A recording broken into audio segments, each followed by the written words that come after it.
La séance est ouverte. Mes chers collègues, nous reprenons les auditions de la commission d'enquête sur l'attribution, le contenu et le contrôle des autorisations de services de télévision à caractère national sur la télévision numérique terrestre. Dans un premier temps, nous allons entendre les responsables de l'émission Quotidien, diffusée sur TMC, à la demande de plusieurs députés de cette commission d'enquête. Je souhaite la bienvenue aux représentants de l'éditeur, le groupe TF1, avec M. Ara Aprikian, directeur général adjoint au contenu, M. Thomas Courcel, directeur de la conformité des programmes du groupe TF1. Bienvenue, messieurs.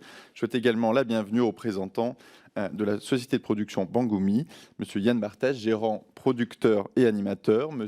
Laurent Bon, gérant et producteur, et M. Julien Belvert, journaliste et chroniqueur. Messieurs, je vous remercie de répondre à cette invitation qui est pour nous effectivement importante. L'organisation de cette audition, je vais vous donner donc la parole pour 10 minutes communes de propos liminaires. Bien sûr, je laisserai à chacun l'occasion aussi de se présenter en plus de ces 10 minutes et de présenter donc son rôle dans l'émission et bien sûr chez l'éditeur. Nous aurons ensuite l'occasion d'avoir une première partie de questions de monsieur le rapporteur, ensuite des députés membres de la commission présents, et puis peut-être éventuellement un nouveau de monsieur le rapporteur s'il a des questions complémentaires. Je vous remercie de nous déclarer tout autre intérêt public ou privé de nature à influencer vos déclarations. Dans un souci de transparence, j'invite les députés à rappeler également le passé qu'ils auraient pu avoir dans le milieu de l'audiovisuel. Par avant, je vous rappelle que l'article 6 de l'ordonnance du 17 novembre 1958 relative au fonctionnement des assemblées parlementaires impose aux personnes auditionnées par une commission d'enquête de prêter serment, de dire la vérité, toute la vérité, rien que la vérité. Je vous invite donc, messieurs, à lever la main droite et à dire « je le jure ». Bien sûr, je rassure à la fois tous ceux qui nous regardent et les auditionnés, ceci n'est pas un procès mais une commission d'enquête. Le but, c'est vraiment de pouvoir comprendre et de vous permettre de vous expliquer, notamment vis-à-vis de la polémique que dont nous avons pu être les observateurs. Je pense notamment effectivement aux propos qui avaient été repris lors d'une interview de Sud Radio sur les règles du pluralisme et l'invitation de certains courants politiques. Et depuis le début de cette commission d'enquête, c'est un lieu de confrontation, de contradiction, mais aussi de défense pour ceux qui parfois sont attaqués ou régulièrement cités au sein de cette commission d'enquête. Donc nous avons appliqué la même règle à chaque fois. Vous donnez peut-être, avant de vous donner la parole, mon sentiment personnel, ainsi que mes deux premières questions, parce que j'imagine que vous aurez la possibilité d'y répondre dès le propos liminaire. Sentiment personnel, c'est qu'effectivement, je tiens à rappeler à cette Assemblée que le groupe TF1, et ce n'est pas moi qui le dis, c'est l'ARCOM, respecte la loi, respecte le cadre du pluralisme et des temps de parole et d'intervention. Il n'y a pas de sujet là-dessus, et vraiment, je le rappelle, ce n'est pas moi et la Commission qui le dit, mais c'est l'ARCOM dans le cadre du respect des différents temps de parole. La polémique vient plutôt du fait que ce soit, on va dire, des temps d'intervention, de magnéto-diffusés, non pas d'invitation, ce qui est, je le rappelle, aussi la liberté de la chaîne, la liberté du programme et de la production. Pour autant, et là vraiment, je redis, c'est mon sentiment très personnel, c'est que je pense sincèrement que le pluralisme est vraiment l'affaire de tous, autant des partis politiques, et ça c'est mon avis, qui doivent aller sur l'ensemble des plateaux, notamment des chaînes d'information, des partis politiques qui doivent d'ailleurs aussi savoir accueillir l'ensemble des journalistes, l'ensemble des émissions dans le cadre de leurs meetings ou de leurs événements avec égalité et la correction nécessaire.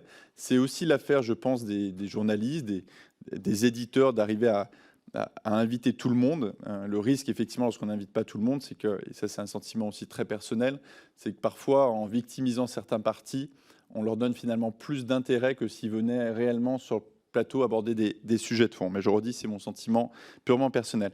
Et bien sûr, le troisième acteur qui doit jouer le jeu, c'est l'ARCOM, en vérifiant et en veillant aux règles de tout ceci. Mais ce qu'on sent vis-à-vis de ces polémiques, c'est que ça peut parfois créer une forme de suspicion ou de doute au sein de la population lorsqu'effectivement l'un des trois acteurs ne joue pas pleinement son rôle, même si, je le rappelle, il respecte le cadre de la loi, et c'est important. Donc ma première question sera d'avoir un peu votre avis, votre retour par rapport à cette polémique, et puis comprendre en fait ce qui vous pousse à faire ce choix, et comment après vous l'organisez également, puisque, je le répète, vous respectez les temps de parole imposés par l'ARCOM, donc vous diffusez d'autres images, d'autres sons. Comment vous organisez ceci, comment vous choisissez d'ailleurs aussi ceci dans ce cadre-là, ceci étant soit valorisant ou soit non valorisant. Et la deuxième question qui est plus générale, on le voit et je vous en félicite, des programmes comme le vôtre, comme Quotidien, comme TPMP, qu'on peut classer dans une forme d'infotainment, c'est-à-dire entre le divertissement et l'information avec la présence de personnalités politiques ont un très très grand succès aujourd'hui auprès de nos concitoyens. Je pense qu'un grand nombre de nos concitoyens, par choix ou par nécessité, s'informent aussi à travers finalement ces programmes. En tout cas, puisent l'information, notamment l'information politique, à travers ces programmes, font parfois aussi en partie leur choix à travers ces programmes et ce qu'ils peuvent entendre des invités qui viennent. Quelle est votre vision justement finalement de manière générale, et pas seulement par rapport à votre émission, mais par rapport à ce principe de programme, la limite entre le divertissement, l'information, le contenu politique, comment vous arrivez à gérer effectivement tous ces éléments, et je rappelle bien sûr le succès de ces programmes et donc l'attente de nos concitoyens par rapport à ceci. Ce seront mes deux premières questions. Je vous donne à présent la parole. Alors, qui souhaite porter le propos liminaire ? Peut-être on aura, oui, quelques propos liminaires avant de pouvoir répondre à vos questions. Donc, Yann, si tu veux commencer. Aucun problème. Alors, ce que je vous propose, effectivement, les propos liminaires, que chacun puisse se présenter. Et puis, si vous voulez, dans la foulée des propos liminaires, par rapport à ce que vous aviez pu préparer, rajouter ces éléments par rapport à ces deux premières questions, ce sera parfait. Je vous donne la parole, M. Barthès. Merci, Monsieur le Président, Monsieur le rapporteur, Mesdames et Messieurs les députés. Donc, je m'appelle Yann Barthès, je suis savoyard et haut-savoyard, je suis journaliste, d'abord à iTélé, puis à Canal+, au Grand Journal, au Petit Journal, et ensuite à Quotidien sur TMC, que j'incarne avec une équipe. Depuis 2016, je suis également co-gérant de la société de production indépendante Bangoumi avec Laurent Bon, qui est ici, et Élodie Bernard. Vous avez également demandé à interroger Julien Belvert, avec qui je travaille depuis 7 ans, il est ici.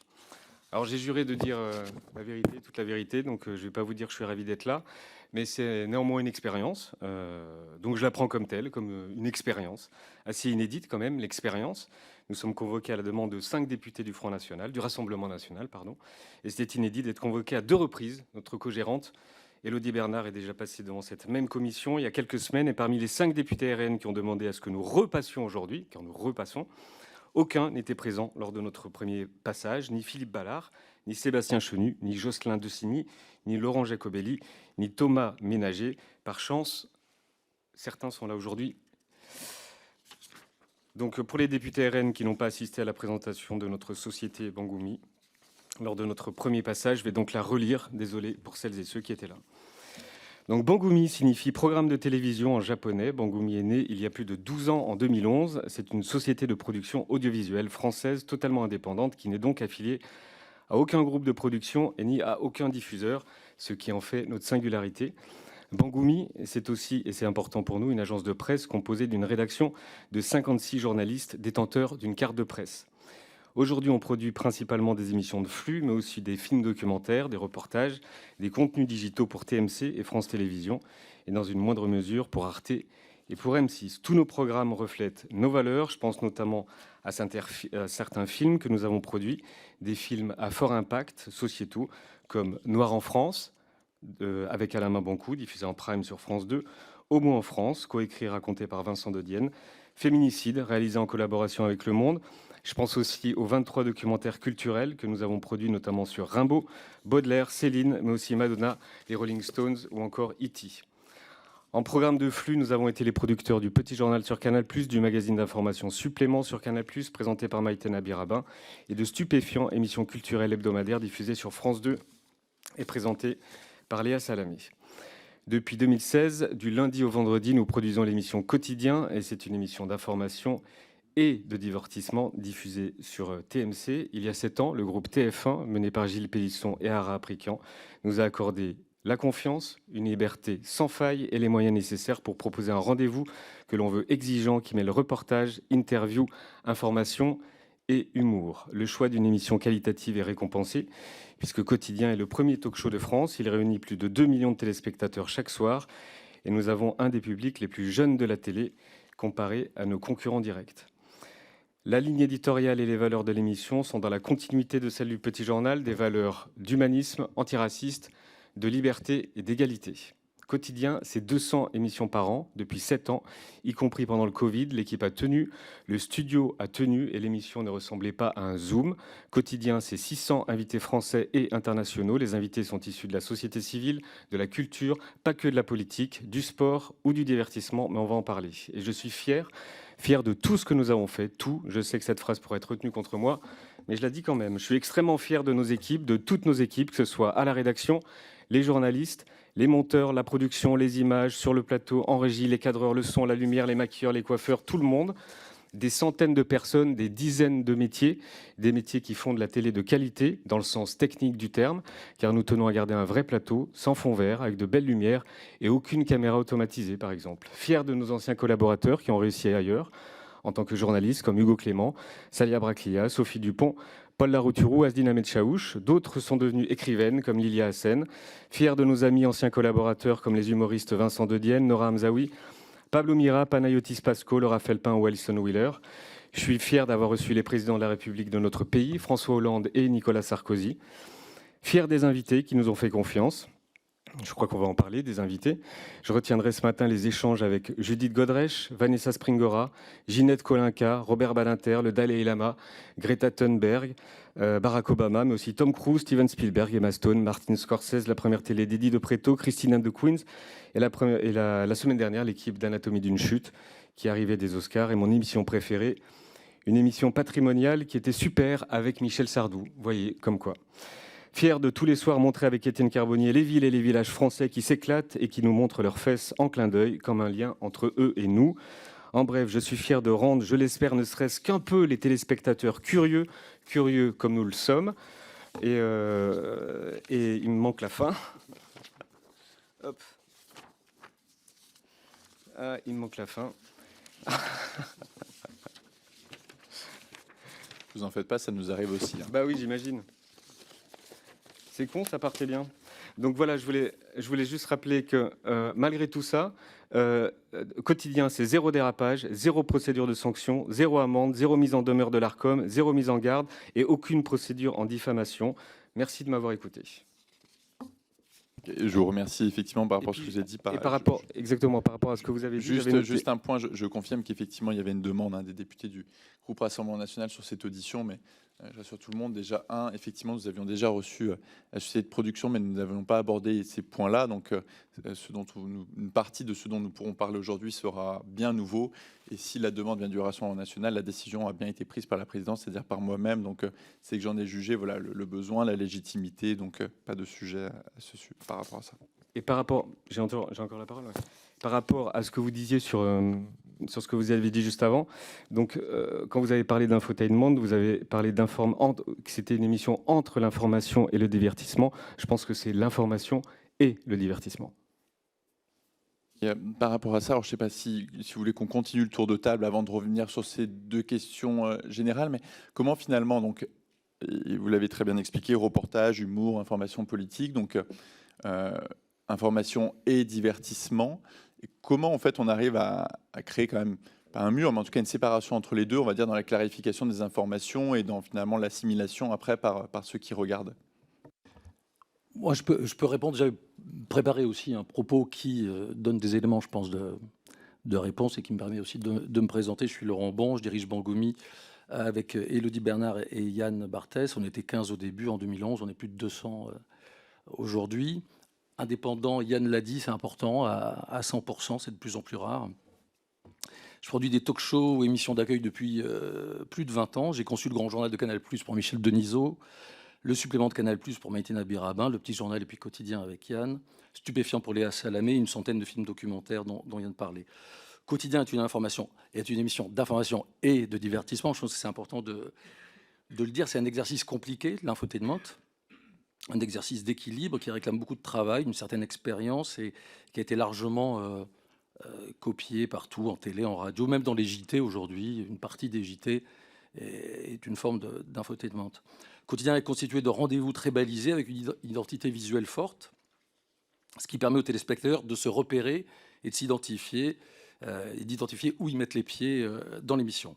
19h30 Médias, on décrypte la manière dont les médias ont rendu compte de l'actualité du jour. 20h15 Express, on découvre les reportages réalisés sur le terrain, dans le monde, en France, par l'équipe de reporters et des grands reporters. Ces deux segments sont réalisés par 2 mini-rédactions, menées par 2 rédacteurs en chef.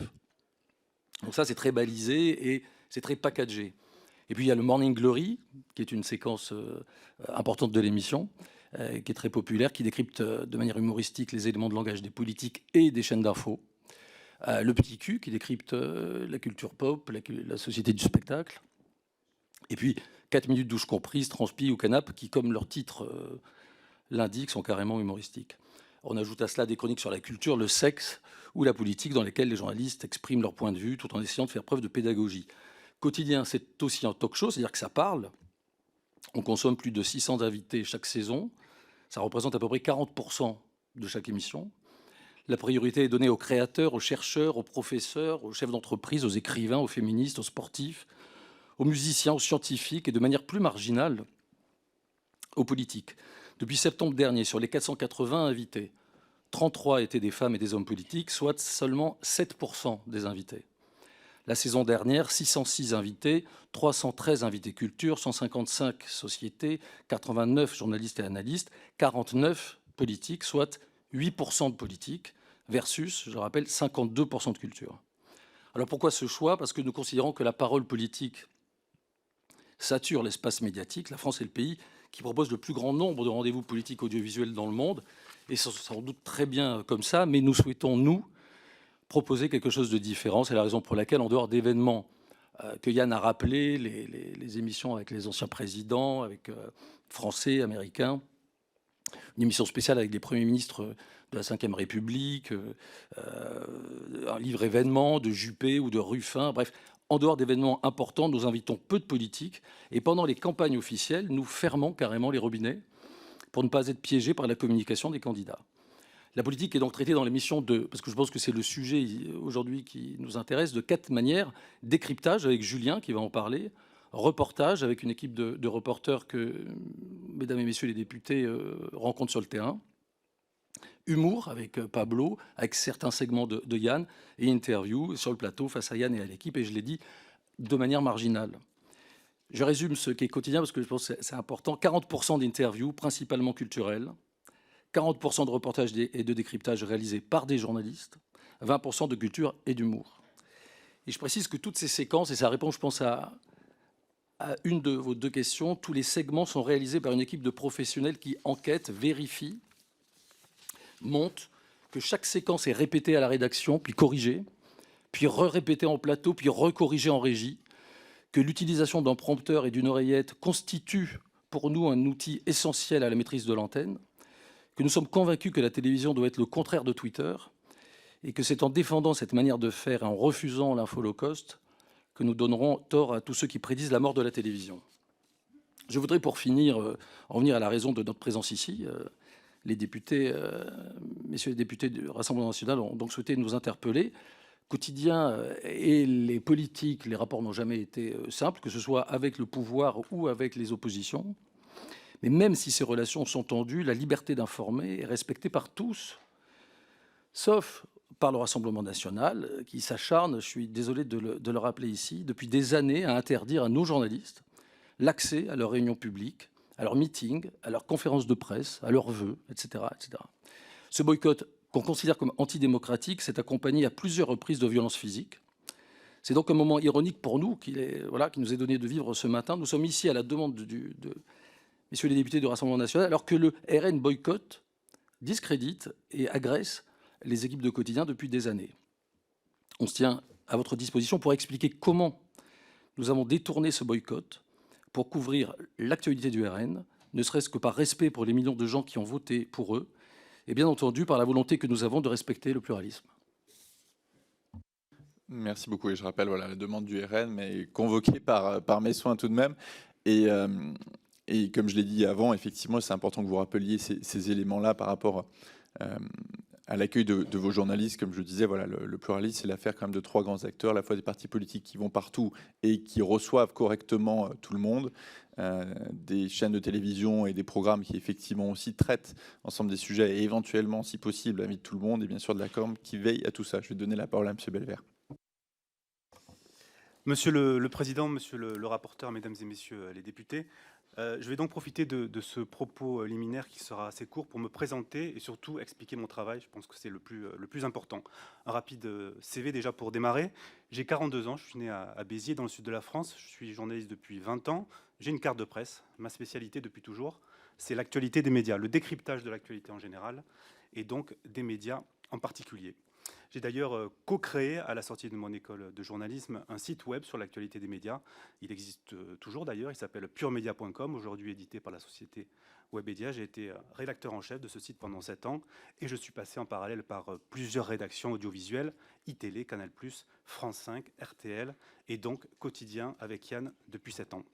C'est ma 7e saison au sein de la société Bangoumi, la société donc, qui produit l'émission tous les soirs sur TMC.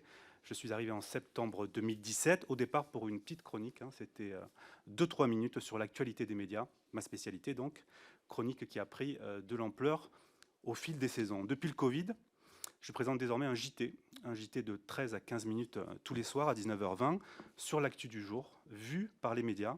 C'est la subtilité, c'est la séquence qui ouvre l'émission, juste après l'édito de Jean-Michel Apathy. Alors à l'ère des médias sociaux, des chaînes d'information qui occupent une place très importante dans le quotidien des Français, il suffit de regarder leurs audiences tous les jours, à l'ère des fausses informations et de l'intelligence artificielle, le 19h30 Média a pour ambition de décrypter chaque soir, pour notre public, l'actu du jour, afin de lui proposer une synthèse qui, on l'espère, est complète. Alors l'ambition du 19h30 Média, c'est aussi de nous observer. Nous, quand je parle de nous, je parle des journalistes, je parle des médias.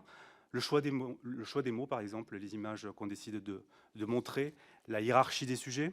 On décrypte chaque soir pendant un quart d'heure le traitement médiatique de la journée, en France, mais aussi à l'étranger. Alors cette éducation aux médias, elle est très importante et on tente de la proposer dans l'émission, chaque soir.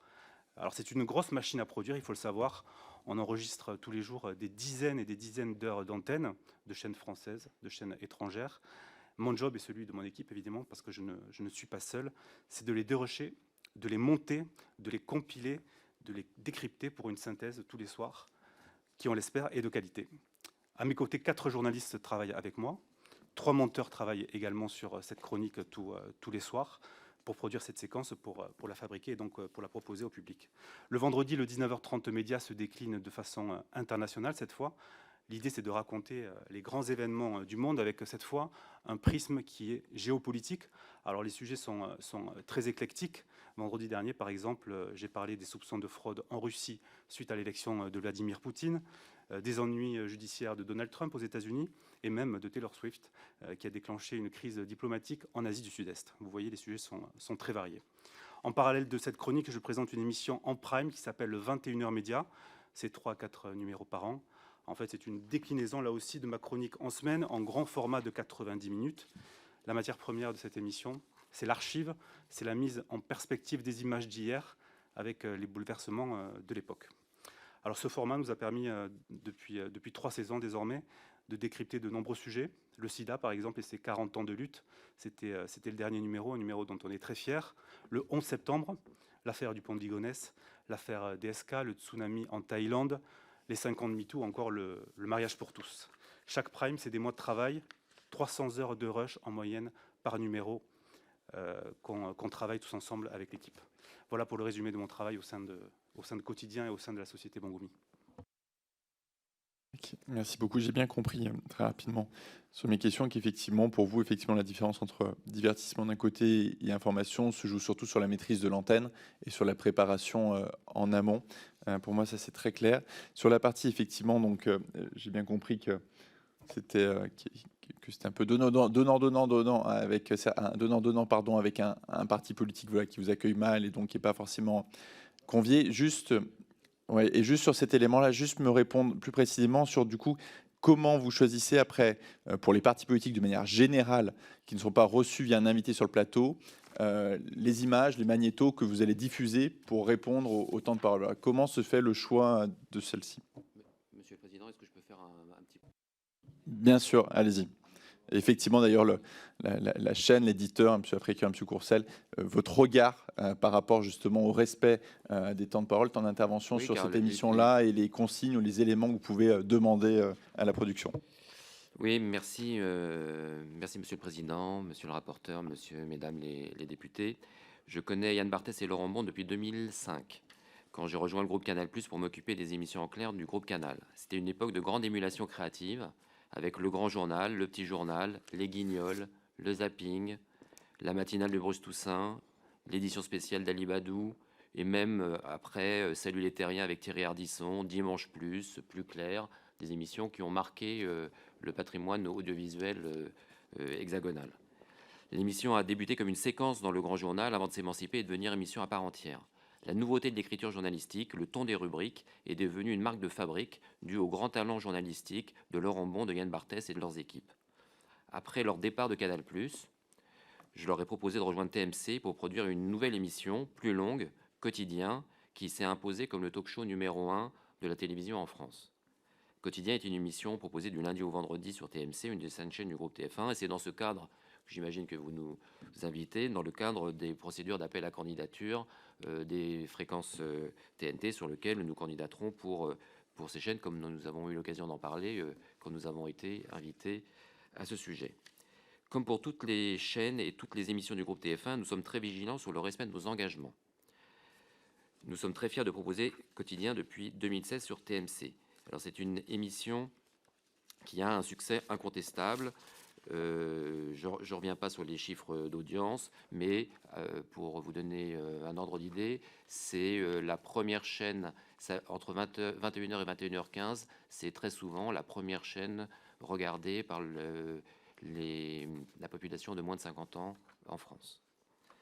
C'est une émission d'information, de culture et de divertissement qui se distingue par un mode de narration inédit qui séduit notamment un public plus jeune, lequel public déserte la télévision pour aller se réfugier dans les bulles informationnelles des réseaux sociaux avec son cortège de fake news, d'emballement, d'absence de maîtrise de l'information et même d'entreprises de déstabilisation.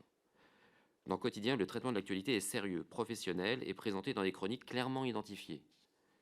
L'émission contribue au décryptage de toutes les informations, permet justement de lutter contre les fake news, dénonce les dérives des réseaux sociaux et propose soir après soir des invités inattendus, exigeants, surprenants et parfois même passionnants. C'est également une émission poil à gratter, quand elle décrypte avec malice les stratégies de communication et les éléments de langage propres à la communication contemporaine.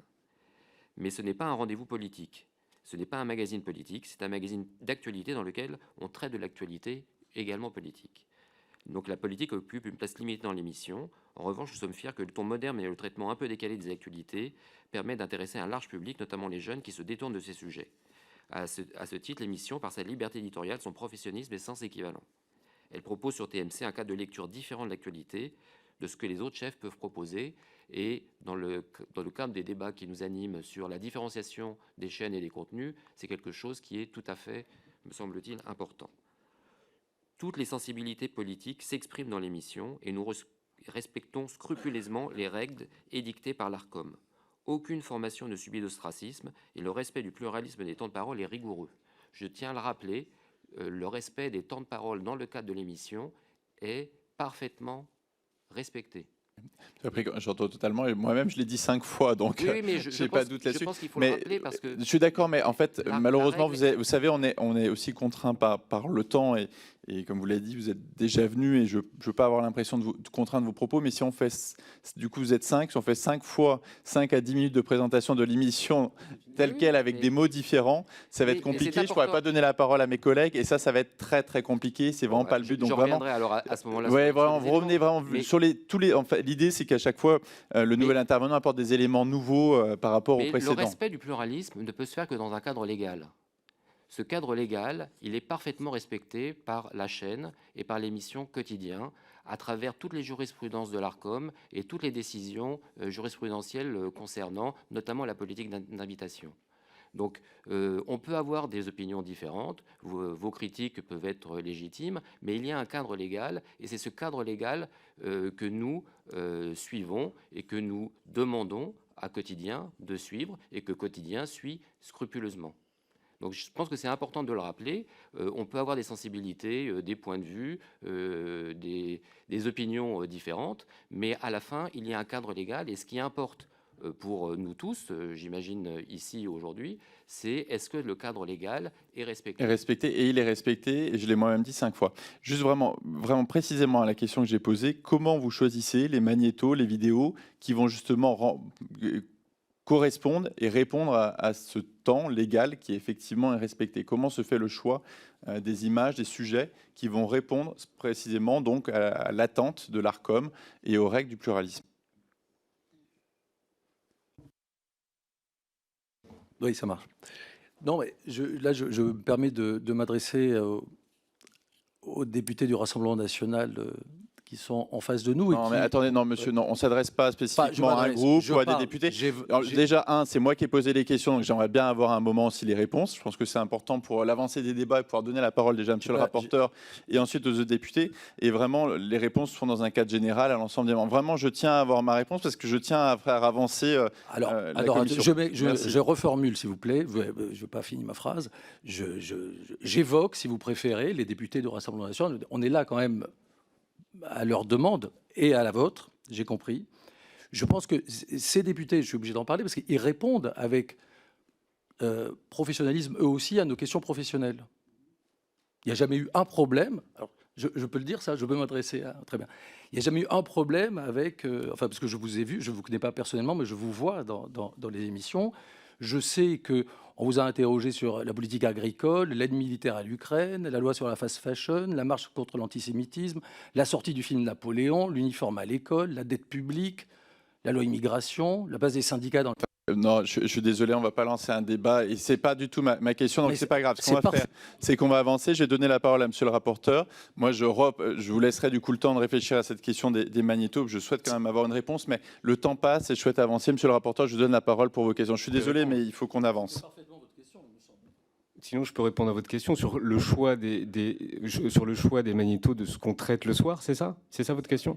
Effectivement, et du coup, par rapport aux partis, de manière générale, pas spécifiquement au Rassemblement national, du coup, pour l'ensemble des partis, pour respecter le temps de parole, comment se font donc les choix des magnétos? Comment vous rééquilibrez? Comment vous regardez un moment les temps de parole en disant, voilà, là, on a un peu de retard, comment on va choisir du coup des images, un sujet qui va permettre de rattraper ce temps de retard par rapport à ce parti? Ça se passe pas au jour le jour, en fait, le rattrapage du temps de parole. Et, évidemment, ça se passe par trimestre. Je connais les règles, vous en faites pas. Mais comment ça se passe en termes de réunion? Comment vous regardez les choses? Quels sont les choix? Je vous explique. Juste, c'est en fonction de l'actualité. S'il y a un congrès LR, s'il y a un congrès de n'importe quel parti, on y va le week-end et on le traite le lundi. Si on voit ensuite qu'il y a eu trop d'actu sur tel ou tel parti, on essaie de revoir avec... on essaie par trimestre, comme vous l'avez dit, vous le savez. Donc voilà, mais en fait c'est en fonction de l'actualité. Donc on ne travaille pas en fonction de, comment dire, on ne travaille pas en fonction du temps de parole, oui, du chiffre. Même s'il y a un rééquilibrage, il y a un rééquilibrage au bout d'un moment, mais heureusement qu'on ne fait pas en fonction du temps de parole. Ça, j'entends bien, mais le rééquilibrage, après, voilà, j'imagine qu'en fin de trimestre, vous vérifiez, vous allez chercher peut-être des images d'un parti qui sera en retard parce que l'actualité n'aurait pas forcément appelé d'actualité de ce parti en question. Ça peut arriver, voilà, oui, ça peut arriver. Oui. C'est très clair, merci. Sur ce point précis, pardon. Donc, sur ce point précis, je voulais apporter un point d'éclairage. Donc, moi, je dirige la conformité des antennes du groupe depuis 10 ans et on accompagne en particulier TMC sur la question du pilotage des temps de parole. Et donc, les équipes de Bangoumi, effectivement, on doit faire un équilibrisme entre les intérêts éditoriaux et le respect du pluralisme. Et c'est un exercice très complexe. Et nous les accompagnons, effectivement. Mais l'idée, c'est quand même de pouvoir toujours privilégier la qualité éditoriale. Donc, on respecte les règles du pluralisme, mais effectivement, il faut donc faire ça sur le long terme. Donc, nous, on les accompagne, on va dire, de manière très régulière pour justement faire en sorte de ne pas, on va dire, artificiellement, respecter les règles du pluralisme en mettant des propos qui n'ont pas de sens en tant que tel. C'est toujours l'intérêt éditorial qui prime. Voilà. C'est très clair. Merci beaucoup à vous. Je donne la parole à monsieur le rapporteur. Merci, Monsieur le Président. Merci à chacun de votre propos liminaire. Je me permets quand même de préciser que vous êtes ici dans une commission d'enquête, que ce n'est pas le lieu d'un règlement de compte avec quelconque formation politique que ce soit. Et que, par ailleurs, nous cherchons à établir des faits, simplement des faits. Monsieur Courcel, on vient de commencer à évoquer la question du pluralisme. Est-ce que vous pouvez me confirmer que l'ARCOM examine le pluralisme interne de la chaîne et non pas le pluralisme émission par émission? Tout à fait. C'est TMC, effectivement. C'est l'ensemble du pluralisme de TMC qui est examiné. Si bien qu'en réalité, la question du pluralisme à l'échelle de l'émission quotidien, elle se mesure d'une façon un peu relâchée. Pas du tout, parce qu'en fait, la plupart, on va dire, du temps en politique sur TMC est exprimé au sein de Quotidien. Donc, je dirais plutôt que le pilotage de la chaîne se fait principalement avec Quotidien, et c'est un travail extrêmement complexe et sérieux qui est fait avec les équipes de Bangoumi. D'accord, donc Quotidien a un statut tout à fait particulier sur l'ensemble de la programmation de TMC. Pas du tout. Non, non, il n'est pas du tout particulier. Il y a un temps, en fait, qui, on vous l'a dit tout à l'heure, représente 7% pour les invités politiques, par exemple. Donc, c'est une émission qui n'est pas une émission politique. C'est une émission qui reçoit énormément de thématiques. Donc, non, non, il n'y a pas de statut particulier pour Quotidien. Et le temps de parole peut s'exprimer dans d'autres émissions, à travers des maires, dans 90 minutes enquête, ce genre de choses. Donc, c'est bien au sein de la chaîne que ça s'exprime, que le temps de parole s'exprime. Vous m'avez dit à l'instant que la question du temps de parole politique concernait essentiellement l'émission Quotidien, mais j'ai peut-être mal compris. Oui, essentiellement, en majorité, en très grande majorité. Donc il y a bien un statut spécifique de Quotidien sur la gestion du pluralisme. Enfin, si vous voulez. Bien. Je vais profiter de la circonstance, Monsieur Aprikian, pour revenir avec vous un instant sur votre carrière. On l'avait fait lors de votre audition précédente, mais depuis, quelques faits nouveaux méritent peut-être éclairage. Vous avez quitté le groupe Canal. Est-ce que vous pouvez revenir un instant sur cet épisode lors de... Je sais, je l'ai fait avec Monsieur Belmer, un peu moins avec vous la dernière fois. Vous aviez été, avant de partir, convoqué pour un entretien préalable à un licenciement pour faute grave. Quelle faute grave aviez-vous commise?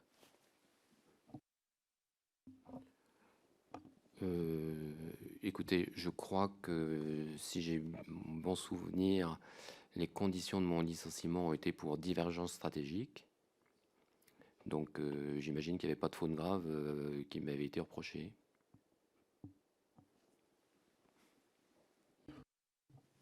Donc, cet entretien avait eu lieu ou il n'avait pas eu lieu? Est-ce que c'était le motif de la faute grave qui n'a pas été retenu finalement? Est-ce qu'il avait été d'abord allégué? Je crois, oui. Merci, c'est relativement important pour comprendre la méthode employée éventuellement pour mettre la pression sur la personne qu'on cherche à faire partir. Donc il n'y a pas eu de faute grave. Avez-vous signé une clause de non-dénigrement? Objectivement, j'ai pas relu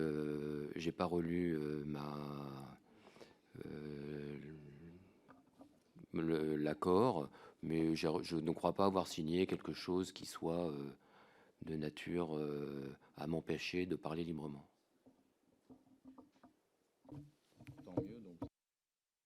Tant mieux, donc vous pourrez me répondre assez simplement. Entre le canal que vous avez quitté et le poste que vous occupez actuellement, est-ce que vous considérez que dans l'un, il y avait une ingérence de l'actionnaire et dans l'autre, non, par exemple? Moi, je n'ai pas eu à constater, on vous a déjà répondu à la question, hein, donc je ne suis pas parti sur ces bases-là. Après le départ de Rodolphe Belmer, encore une fois, j'ai considéré que ma place n'était plus dans ce groupe qui allait évoluer éditorialement différent. J'ai l'impression que les faits m'ont donné raison. Et je pense que réciproquement, ma présence n'était pas non plus, en tous les cas, recherchée. Et donc, voilà comment ça s'est terminé. Merci. À l'époque, des journalistes avaient fait le point sur la négociation du contrat avec la société H2O pour le programme de Cyril Hanouna. Ces journalistes avaient évoqué le fait que vous aviez mené une négociation qui fixait un contrat à 190 millions d'euros, mais qu'on vous avait reproché d'avoir inclus ce que ces journalistes appelaient une poison pill, c'est-à-dire une clause d'exclusivité entre Monsieur Hanouna et le groupe Canal. Est-ce que cela vous a été reproché d'une façon ou d'une autre? J'avais proposé le renouvellement du contrat en question.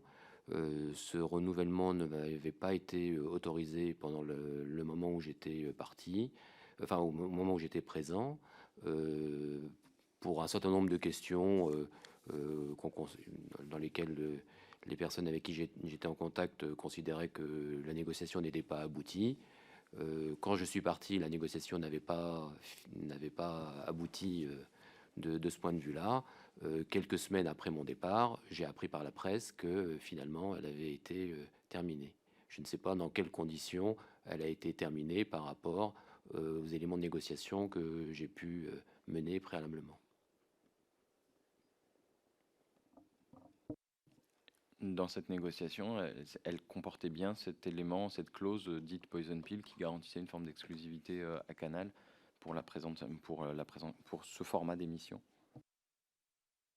Honnêtement, j'ai plus le souvenir précis des différentes clauses d'un contrat d'il y a pratiquement une dizaine d'années, mais on essaye en général de garantir l'intérêt de la chaîne quand on signe des émissions ou des contrats longs avec des animateurs et un format. Quand c'est possible, pour la garantie de la chaîne, on essaie de le faire.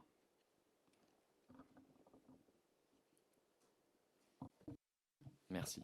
Bon, de fait, Cyril Hanouna avait quitté France 4 auparavant, donc je comprends que vous ayez pu souhaiter éviter de telles mésaventures. Quelque chose m'interroge. Avant votre départ, les émissions de Cyril Hanouna ont été assez peu sanctionnées, beaucoup plus depuis votre départ. Certains disent que vous êtes le seul à pouvoir contrôler M. Hanouna. Est-ce que vous avez une méthode ? Non, je n'ai pas de méthode. J'essaie de faire mon travail le mieux possible. Et j'essaie d'être entouré de personnes comme Thomas Courcel, qui veillent méthodiquement, dans un rapport de confiance avec les productions, à faire respecter le cadre réglementaire.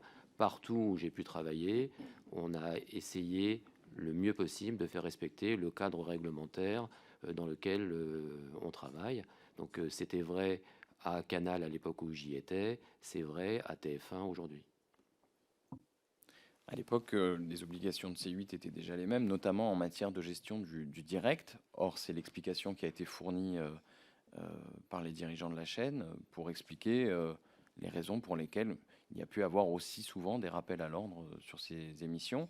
Comment vous gériez le direct spécifiquement et la contrainte que ça représente ? Le direct pose un certain nombre de difficultés, pose un certain nombre de la maîtrise du direct est forcément par nature plus compliquée. Le respect, je dirais, du cadre réglementaire en général s'inscrit dans un dialogue permanent entre une société de production, un animateur et la chaîne. Et un projet éditorial. Bien.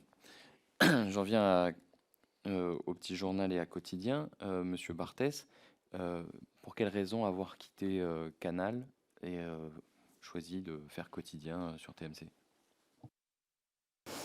Quitter Canal parce que on a senti qu'un certain vent tournait. On n'avait pas envie d'être mis à la porte. On avait des salariés, une société, donc on a voulu partir avant le crash. Je l'ai dit dans mon propos liminaire, Gilles Pélisson et Ara Aprikian nous ont appelés. Ils nous ont proposé le projet et ça nous a plu. Pourquoi auriez-vous été licencié ? Vos audiences étaient excellentes. Pas de licenciement puisqu'on était une société de production indépendante. Je reformule. Pourquoi auriez-vous perdu votre créneau sur Canal alors que vos audiences étaient excellentes ? Parce que, alors déjà, je me rappelle pas des audiences, mais je sais pas, c'était quoi les audiences, je sais pas.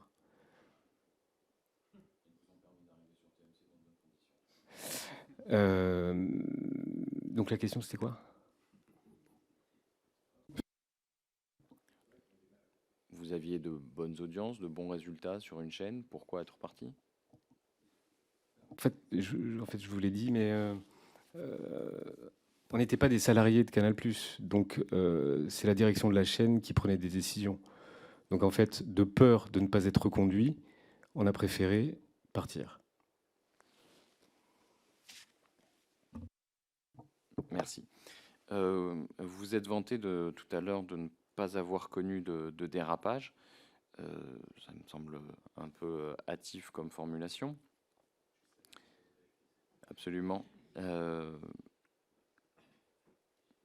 Je vous rappelle quand même que vous êtes dans une commission d'enquête. Parmi des séquences que on a pu relever, certaines sont anciennes. Une d'elles, par exemple, montre un supporter, et probablement vous la connaissez encore, elle tourne beaucoup. C'est un supporter de l'équipe de France qu'une fausse journaliste ou une journaliste faussement britannique interroge en anglais et qui a du mal à se dépêtrer avec ces questions en anglais. Il est abondamment tourné en dérision et depuis, il fait l'objet voilà, d'un partage continu sur les réseaux sociaux de cette séquence. Est-ce que vous considérez que dans une séquence comme celle-là, dite Is Giroud, vous avez respecté la dignité de la personne que vous avez tournée en dérision? Alors, je vais être vraiment sincère avec vous, je ne sais pas de quoi vous parlez.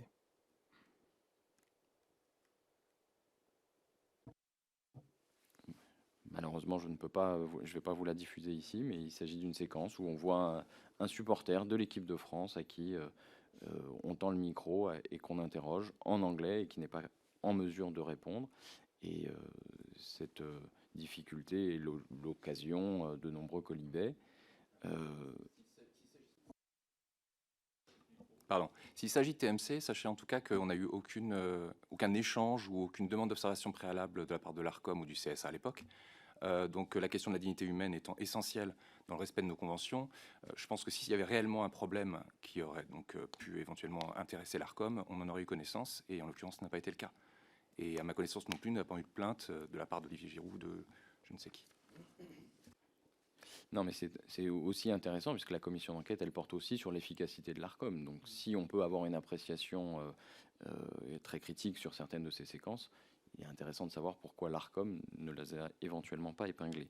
Une autre séquence beaucoup plus récente et très connue concernant deux influenceuses, Polska, Toutatis.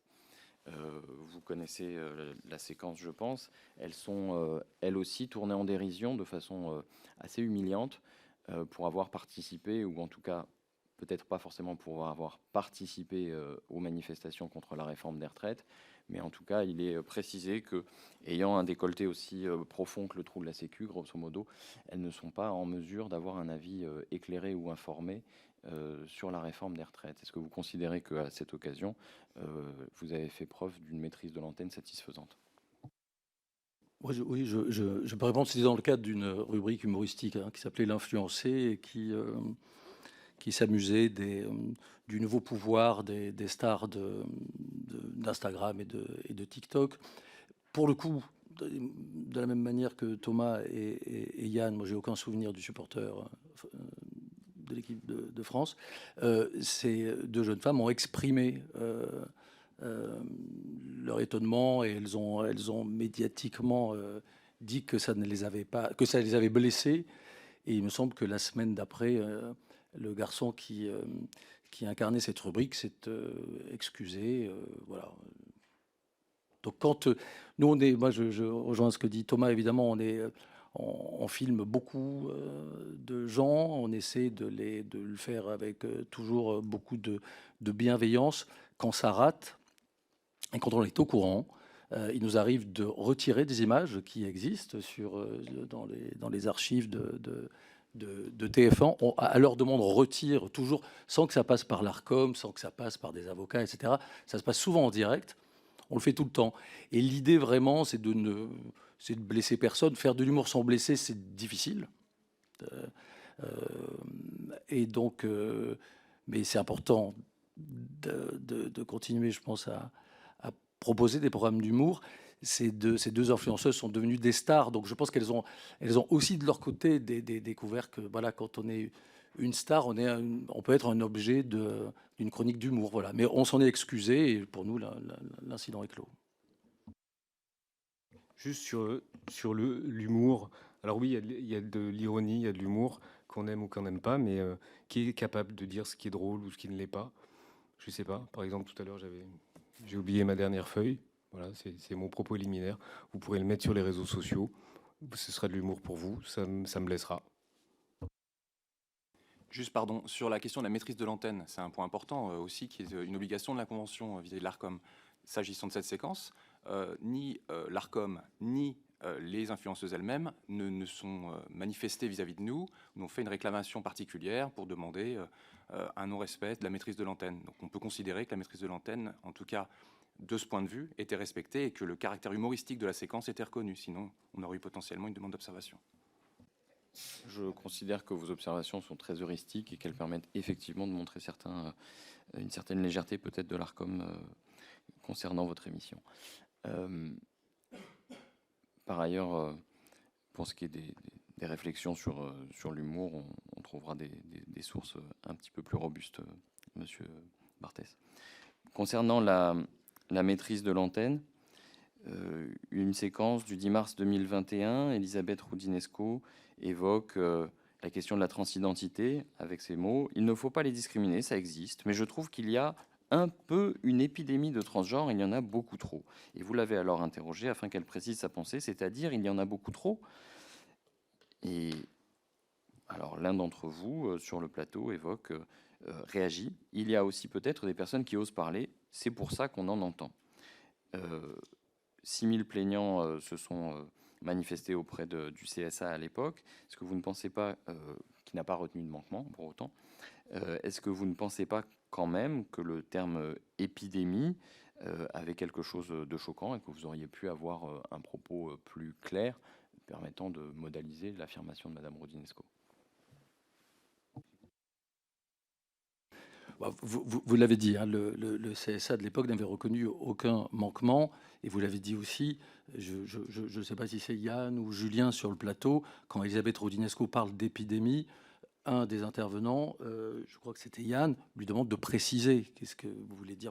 Enfin, je ne sais plus, mais en tout cas, on lui demande de préciser. C'est Elisabeth Roudinesco est sans doute une des grandes psychanalystes du monde, qu'on soit pour ou contre la psychanalyse. Enfin, elle est très reconnue, elle est autrice du dictionnaire de la psychanalyse, etc. Bon, c'est ça, pour le coup, c'est liberté de parler de ce sujet. Par ailleurs, moi, je voudrais juste, je vais être très court, mais s'agissant de la question de la transidentité, du transgenre, on fait sans doute partie des émissions qui ont reçu le plus de transgenres dans le paysage audiovisuel. Ali Aguado, homme transgenre qui a porté son enfant, Alexia Serins, la première joueuse de rugby transgenre, Lily, une enfant transgenre. Et là aussi, il y a eu beaucoup de gens qui étaient mécontents de voir un enfant transgenre sur un plateau de télévision. Ça, il y a eu un débat là-dessus. Mariko, la première transgenre. J'ai toute une liste d'invités transgenres. Donc, sur ce sujet-là, je pense qu'on est irréprochable.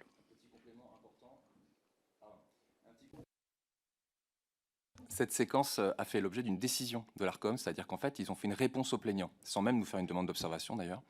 Et ils ont considéré, je le lis quand même, il a observé que ces propos, donc l'ARCOM a observé que ces propos s'inscrivaient dans le cadre d'un débat d'intérêt général sur la transidentité, notamment des mineurs. S'ils ont pu être considérés comme inappropriés par certains téléspectateurs, il n'apparaît pas, au vu de l'ensemble des échanges, que leur auteur ait entendu encourager à des comportements discriminatoires envers les personnes transgenres. Dans ces conditions, le Conseil n'a pas relevé de manquement de l'éditeur à ses obligations. C'est important parce qu'en fait, il y a effectivement des questions qui peuvent poser question d'un point de vue débat, d'intérêt général et susciter de l'émoi parfois. Ce n'est pas pour autant que l'éditeur a manqué à ses obligations au terme de ses conventions. Voilà. Et l'ARCOM s'est saisi du sujet et a tranché dans ce sens. Une dernière question pour l'instant sur la sociologie du public de TMC. Lors de la précédente audition, en tout cas de celle du groupe TF1, vous nous aviez dit, Monsieur Aprikian, que peut-être TMC avait une sociologie un peu plus CSP+. Dites-moi si je me trompe. Est-ce que c'est le cas de l'émission Quotidien? J'ai pas sorti les chiffres avant de venir, mais oui, d'après les audiences médiamétriques qu'on a, c'est le cas.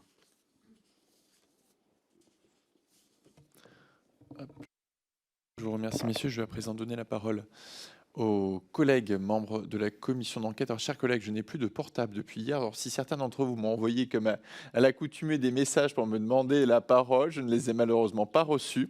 Donc, de manière un petit peu ancestrale, je vais vous demander peut-être juste de lever discrètement la main pour que je puisse prendre des temps de parole. Je vais prendre donc dans un premier temps, donner la parole. Je vous rappelle, donc c'est 3 minutes avec droit de rebond compris dans les 3 minutes. Je vais donner la parole dans un premier temps à Mme Fabienne Colbock, qui est vice-présidente de notre commission d'enquête. Chère vice-présidente, vous avez la parole et je vais regarder les doigts qui se lèvent dans l'attente pour prendre la liste. Merci. Merci, Monsieur le Président. Messieurs, tout d'abord, merci d'être présents parmi nous aujourd'hui. Moi, je voudrais savoir, dans le contexte actuel où le paysage médiatique est à la fois riche et complexe, confronté à des défis tels que la désinformation et la saturation des contenus, je m'intéresse particulièrement à votre vision du sens profond de votre métier. En tant que figure clé du paysage audiovisuel, comment définissez-vous l'essence de votre responsabilité journalistique, de votre rôle au sein de la société? Comment cette perception influence-t-elle votre approche de la création de contenu, la sélection des sujets et la manière de traiter l'information dans un but d'éducation, de divertissement et d'engagement du public? Quelle est pour vous une émission réussie, une émission pour laquelle vous n'êtes pas satisfait? Je vous remercie. C'est une question vertigineuse, hein, mais oui. Enfin, je ne sais pas si vous le savez peut-être ou pas, mais on s'exprime assez peu en dehors de l'émission. Je parle pour les incarnations et encore plus pour moi. C'est-à-dire qu'on préfère travailler que de dire ou théoriser. Je pense que la meilleure réponse, c'est le travail qu'on propose tous les soirs. Hier, on avait... Dans la partie reportage, on a couvert toute la semaine l'élection au Sénégal, par exemple. Ça nous paraissait important. On pense que les grands JT l'ont fait, mais voilà, de manière trop succincte à notre avis. Et donc, nous, l'idée, c'est... Nous, on n'est pas une source d'information principale, on est un complément vraiment d'information. C'est-à-dire qu'on essaie de trouver des angles différents, on essaie de décrypter la manière dont nos confrères couvrent l'actualité. On essaie et je pense que l'humour sert à ça aussi. Donc voilà, c'est la matière, c'est l'actualité. Qu'est-ce qu'on fait autour de l'actualité du jour avec ceux qui décryptent, avec les journalistes qui sont sur le terrain et avec les humoristes qui s'amusent de tout ça. Voilà. Qu'est-ce qu'une émission réussie? Pour nous, c'est une émission où il y a beaucoup de fond, beaucoup de forme et beaucoup de sourires. Je suis désolé, c'est que des mots comme ça, mais c'est vraiment très dur comme exercice. Voilà. Et moi, je peux peut-être rajouter que ce qui nous intéresse particulièrement dans l'émission, c'est sa capacité à décrypter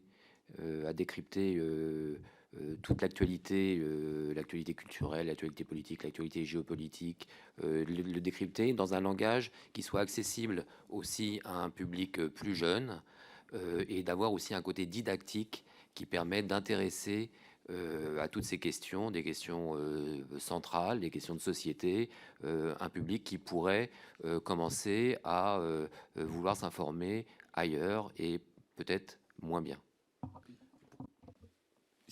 Bonjour. Non, c'est intéressant parce que des fois, on sort de l'émission, on se dit, bien, celle-là, elle n'était pas bien, ou parfois, elle était super. Et chercher les raisons pour lesquelles elle pouvait être super. Quand on a appris quelque chose, quand ça s'est bien passé avec l'invité, qu'on a appris quelque chose donc de l'invité, qu'on a appris quelque chose grâce aux personnes qui bossent avec nous, aux journalistes, qu'on a été peut-être pédagogue et surtout qu'on a ri au début, qu'on a ri à la fin, qu'on a ri au milieu. Et on a appris des choses et puis et tout était bien coordonné, bien lié et puis on sort de là léger et puis et je pense que ce qu'on ressent on le met dans l'écran et puis on ressort, on est plutôt on est content. Donc voilà, ça c'est une émission réussie. Une émission pas réussie, c'est pile le contraire, c'est-à-dire qu'on sort, on a un mauvais goût dans la bouche parce que ça s'est mal passé peut-être avec l'invité, parce que on s'est peut-être embêté, ça arrive avec l'invité, parce que les sujets étaient moyens, parce qu'en effet c'était poussif, parce que voilà, il y a des jours comme ça. Et voilà, ça c'est une émission pas réussie. Mais en effet, ce que disait Laurent, c'est vertigineux comme question. Mais voilà, c'est ma réponse. Merci. Merci. Je donne la parole à présent à Monsieur Thomas Ménager, Chers collègues, vous avez la parole. Merci Monsieur le Président. Messieurs, pour commencer, je vous remercie de votre présence devant la représentation nationale ce matin, même si j'ai compris que vous n'étiez pas tous heureux d'être présents ici. Vous l'aurez compris, la question du pluralisme est devenue centrale dans nos échanges. Et vous arrivez donc à point nommé, puisque nous terminons bientôt nos auditions. Il aurait été inconcevable de ne pas auditionner les acteurs de la seule émission du PAF, la seule, qui assume exclure une partie du spectre politique de sa programmation. Alors, on regrette d'avoir qu'1h30, mais on va essayer d'aller rapidement au but, puisque nous avions eu 2h30 quand il s'agissait d'auditionner votre concurrent direct, Cyril Hanouna. Toutes les personnalités auditionnées, que ce soit l'audiovisuel public, Cyril Hanouna, les journalistes de CNews, nous ont confirmé inviter la totalité de la vie politique dans leurs émissions. Soyez assurés, l'objectif, c'est pas de faire votre procès aujourd'hui, c'est absolument pas la vision de cette commission d'enquête. Certains ont voulu en faire un procès contre les chaînes, c'est pas du tout notre objectif. Nous avons des relations apaisées, professionnelles avec tous les médias, tous les journaux, et même ceux qui sont notoirement de gauche, puisque nous échangeons, nous avons à nos manifestations, à nos meetings, par exemple Libération ou Mediapart. On ne voit pas les médias ou la presse comme des agences de communication, des avocats et encore moins des porte-paroles. Mais Monsieur Belvert, vous avez indiqué que TMC était une chaîne privée et que vous assumiez à ce titre de faire ce que vous voulez. Est-ce que vous pouvez déjà nous dire ce que vous entendez par faire ce que vous voulez, jusqu'où, quelles limites vous vous fixez? Je tiens toutefois quand même à vous rappeler que ces fréquences TNT, elles vous sont données par les Français, elles appartiennent aux Français et qu'indirectement vous excluez 13 millions de Français qui ont fait le choix de voter Marine Le Pen à l'élection présidentielle, qui vont voter prochainement pour Jordan Bardella aux élections européennes. Donc, je voulais revenir sur ce point. Vous vous cachez derrière la décision de l'Arcom et derrière le fait que vous respectez les temps de parole. Mais est-ce que vous considérez que c'est du même niveau de pouvoir échanger en direct, sans coupe, sans information traitée, et pouvoir être directement présent en plateau et avoir du contradictoire? C'est comme si un procès se déroulait sans que la personne accusée puisse répondre et qu'il y ait du contradictoire. Est-ce que vous considérez que c'est du même niveau et vous considérez que vous traitez l'information de manière juste en le faisant ainsi? Et vous êtes caché lors des premières interventions derrière le fait que vous n'étiez pas accrédité à nos meetings. La question que je voulais vous poser, c'est que si demain vous étiez accrédité à vos meetings, il y a eu un échange de courrier, je crois, avec vous, avec votre boîte de production. Est-ce que si demain vous êtes accrédité au meeting, est-ce qu'il est possible que nous soyons invités sur vos plateaux? Je vous remercie. Bonjour Monsieur Ménager. Alors avant de répondre à votre question, je voudrais donner quelques éléments de contexte sur les propos que j'ai pu tenir. J'ai tenu ces propos dans le cadre d'une émission de radio, c'était Sud Radio et c'était le 21 mars 2023, c'est important la date. J'étais invité pour la promotion d'un documentaire sur le mariage pour tous, donc rien à voir évidemment avec le sujet de la pluralité dans les médias. J'ai juste répondu à la question qui m'était posée par le journaliste en studio.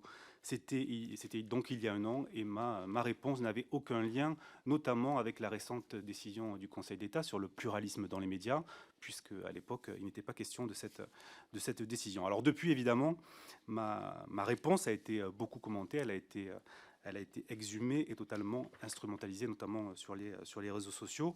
Elle me vaut donc d'ailleurs cette convocation devant vous aujourd'hui, puisque je suis simple chroniqueur dans l'émission de Quotidien. Alors j'ai dit, on est une chaîne privée, on fait ce qu'on veut. C'était mes propos. Est-ce que je regrette ces propos prononcés il y a un an? La réponse est non. Pourquoi? En fait, je regrette une seule chose, peut-être, c'est d'avoir été, Monsieur Ménager, incomplet ce jour-là, puisque je n'ai pas eu de relance, ce n'était pas le sujet de l'interview. J'aurais peut-être dû dire, on fait ce qu'on veut tant qu'on respecte les règles. Donc les règles, encore une fois, on en parle depuis le début de cette commission, mais ce sont des règles qui sont très strictes, ce sont les règles du pluralisme. Et les règles, on le répète depuis le début de cette commission, on les respecte à la lettre. C'est comme ça, c'est la réalité, on les respecte à la lettre. C'est-à-dire que pas une seule fois, Quotidien n'a été condamné pour non-respect de ces règles de pluralisme, pas une seule mise en demeure, pas une seule mise en garde de l'Arcom. Alors, la question du temps de parole, des magnétos, des invités en plateau. Donc oui, en effet, on ne reçoit pas d'élus RN sur le plateau de Quotidien, mais évidemment, les élus RN sont présents dans toutes les missions, dans toutes les rubriques, dans toutes les chroniques, que ce soit ma chronique du 19h30 Média, que ce soit dans la chronique de Paul Gasnier sur les reportages, ils sont présents, vous êtes interviewé à l'Assemblée, vous êtes interviewé sur le terrain. Alors oui, le temps de parole est différent, puisque c'est un temps de parole en magnéto, c'est un temps de parole que moi je peux reprendre dans ma chronique, un temps de parole prononcé sur d'autres médias, mais le temps de parole des élus RN est bien présent dans le quotidien, et il respecte encore une fois à la lettre le pluralisme tel qu'il est défini par l'Arcom. Alors peut-être que demain, le Conseil d'État va changer ses règles. puisque c'est le débat aujourd'hui. Peut-être que demain, le Conseil d'État va changer ses règles suite à sa décision. L'ARCOM va adapter ses règles suite à la décision du Conseil d'État. Et dans ce cas, nous appliquerons les règles. Sur les accréditations... Oui, monsieur le député, c'est difficile de conditionner une accréditation à une invitation au plateau. C'est les derniers échanges entre la direction de la communication du RN et la production de Bangoumi, c'était ça. Là, on peut pas conditionner ça à ça. C'est impossible. J'ai une liste ici, mais qui va ennuyer tout le monde, mais de toutes les violences que les équipes...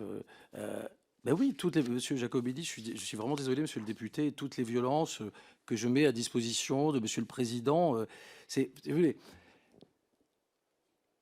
si on nous demande de vous recevoir, si c'est la loi, évidemment, on le fera. Moi, je pense, et c'est pour ça que je voulais tout à l'heure évoquer, à la question de monsieur le président sur les sujets d'actualité, comment on traiter les sujets d'actualité, qui déterminent le sommaire de l'émission. Ce que je voulais dire tout à l'heure, c'est que sur chaque sujet d'actualité, vous avez été interrogé par nos équipes. Et chaque fois, ça s'est passé, je pense, correctement et dans le respect. C'est-à-dire qu'on ne diabolise pas le RN. Enfin, on ironise sur le RN comme on le fait sur tous les partis, mais on ne diabolise pas le RN. Et on le fait dans des conditions, monsieur le député Chenu, si je peux, je ne sais pas si on a le droit de montrer une image, mais quand on interroge les députés RN, c'est comme ça. C'est derrière des grilles. Non, on n'a pas le droit de montrer l'image. C'est à votre disposition, monsieur le président.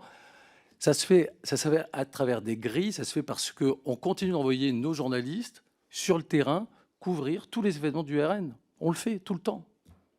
Donc on n'a pas lâché le RN, on n'a pas diabolisé le RN. Et contrairement, dernier point, à ce qui a été dit, on n'utilise pas les magnétos pour faire du temps de parole en ironisant ou en faisant juste du mauvais esprit sur le RN. C'est faux, c'est la raison pour laquelle tout à l'heure je tenais à donner les derniers sujets sur lesquels on vous a interrogé. Voilà. Mais encore une fois, on ne peut pas conditionner une invitation à une accréditation ou le contraire, quoi. Je peux dire quelque chose ? Oui, allez-y, monsieur Barthès. Ouais. Non, je voulais savoir pourquoi vous vouliez absolument venir dans une émission qui ne vous plaît pas, déjà. Ensuite, en effet, on a la liste.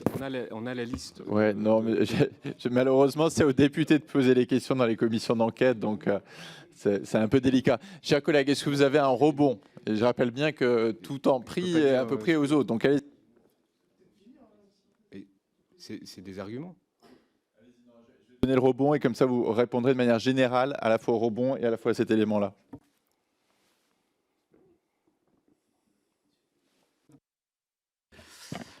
J'ai absolument pas conditionné. C'est-à-dire qu'on vous a posé la question parce qu'on semblait que c'était une des raisons pour lesquelles vous décidiez de ne pas nous inviter. Vous n'avez pas forcément répondu parce qu'en fait, on ne parlait pas de la quantité, mais on parle de la qualité et ce n'est pas le même niveau de qualité quand on peut s'exprimer en direct. Je voulais juste terminer par une dernière question. Hier soir, dans votre émission, vous avez reçu Madame Aubry qui a fait état de cadeaux qui seraient donnés aux invités. Alors moi, on fait un certain nombre de médias, on n'a jamais reçu de cadeaux. Donc, on voulait se demander quels étaient ces cadeaux, quelle était la valeur. Et vous avez cité surtout des députés de la France Insoumise qui étaient repartis avec les cadeaux. Monsieur Barthès, vous pouvez nous donner le nom? C'était hier soir, vous devez vous souvenir qui vous aviez en tête quand vous avez cité. Merci, je donne la parole à M. Barthès. Et M. Barthès, effectivement, sans poser de questions aux députés pour autant, pour ne pas inverser l'exercice, je vous laisse revenir sur la liste que vous vouliez également nous citer. Allez-y, M. Barthès. Alors là, je réponds à quoi? Au cadeau? Oui, je pense que la valeur doit être à peu près de 5 € à peu près. Ce sont des cadeaux des marques partenaires, en fait. Je l'ai dit à l'antenne, hein, ce sont des shampoings, en fait. Voilà, ce sont des shampoings. Et quelle était la question?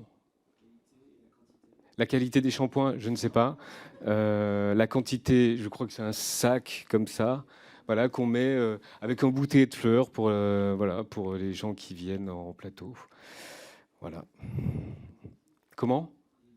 Non, pardon, non, on arrête les échanges. Vous avez eu autant de parole, Monsieur Ménager. Allez-y, Monsieur Barthès, continuez et puis, tranquillement. Juste, c'était pour répondre à la question précédente. En fait, quand Laurent Bon a parlé de la liste, j'ai pas montré une liste. C'est une liste qu'on a fait. Je pense, Monsieur Jacobelli, elle est à votre disposition. C'est la liste des violences, notamment qu'ont subi nos journalistes sur le terrain, Monsieur Jacobelli. Que vous le vouliez ou non, enfin elles sont là. Et tout ce qu'on nous a répondu, Quotidien est une émission de divertissement, l'Église de la bien-pensance, le Temple du politiquement correct. Je considère que ce ne sont pas des journalistes, ça c'est Marine Le Pen, le 13 avril 2022. Il n'y a pas de journaliste chez Quotidien, ça c'est Marine Le Pen en 2022. C'est un amuseur. on accrédite les journalistes, pas les militants. Quotidien, ils font de l'espionnage, etc., etc. La liste est là, vous la voulez. Donc voilà. Donc je suis désolé, il y a des Je propose à violences, il y M. a des Barthès mots, on a- effectivement de nous transmettre la liste et on la transmettra à l'ensemble des membres de la commission d'enquête si cela vous convient. Merci pour cette séquence shampoing. Et chers collègues, vous l'aurez compris, une journée sans poser de questions ou sans citer les noms de Cyril Hanouna, Vincent Bolloré ou Canal+ n'est pas une bonne journée au sein de cette commission d'enquête. Je donne à présent la parole à Mme Sophie Taillé-Polian. Chers collègues, vous avez la parole. Merci, Président. Merci, messieurs, d'être présents. Merci, Monsieur Barthès, d'avoir rappelé les valeurs humanistes et antiracistes qui vous animent. Ça devrait aller de soi, finalement, mais malheureusement, on sait que dans ce paysage audiovisuel actuel, eh bien, ça va mieux en le disant, et on peut voir sur d'autres chaînes que ce n'est pas le cas partout. Cela dit, je voulais vous interroger. Oui, je sais, ça vous embête, mais c'est comme ça, messieurs. Ah bah oui, on est antiraciste, oui, messieurs. Oui, c'est clair, c'est clair. C'est pas clair pour vous. Allez-y, chers collègues, pour votre question. Je me remets sur ma question. Ma question qui est en lien en vous écoutant sur le rapport entre divertissement et information. Et vous l'avez dit à plusieurs reprises, Monsieur Barthès, vous avez dit on fait de l'information et du divertissement en les mettant de manière séparée. Monsieur Bon, vous avez répondu à notre rapporteur sur la question des influenceuses que vous aviez épinglées de très mauvaise manière, que c'était une rubrique humoristique.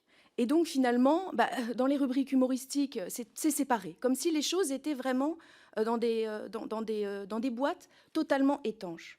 Alors moi, je trouve que ce n'est pas le cas. Alors, j'ai vu certaines de vos émissions, vous avez dit, attention, ceci est un segment humoristique et non journalistique, hier, hein, voilà.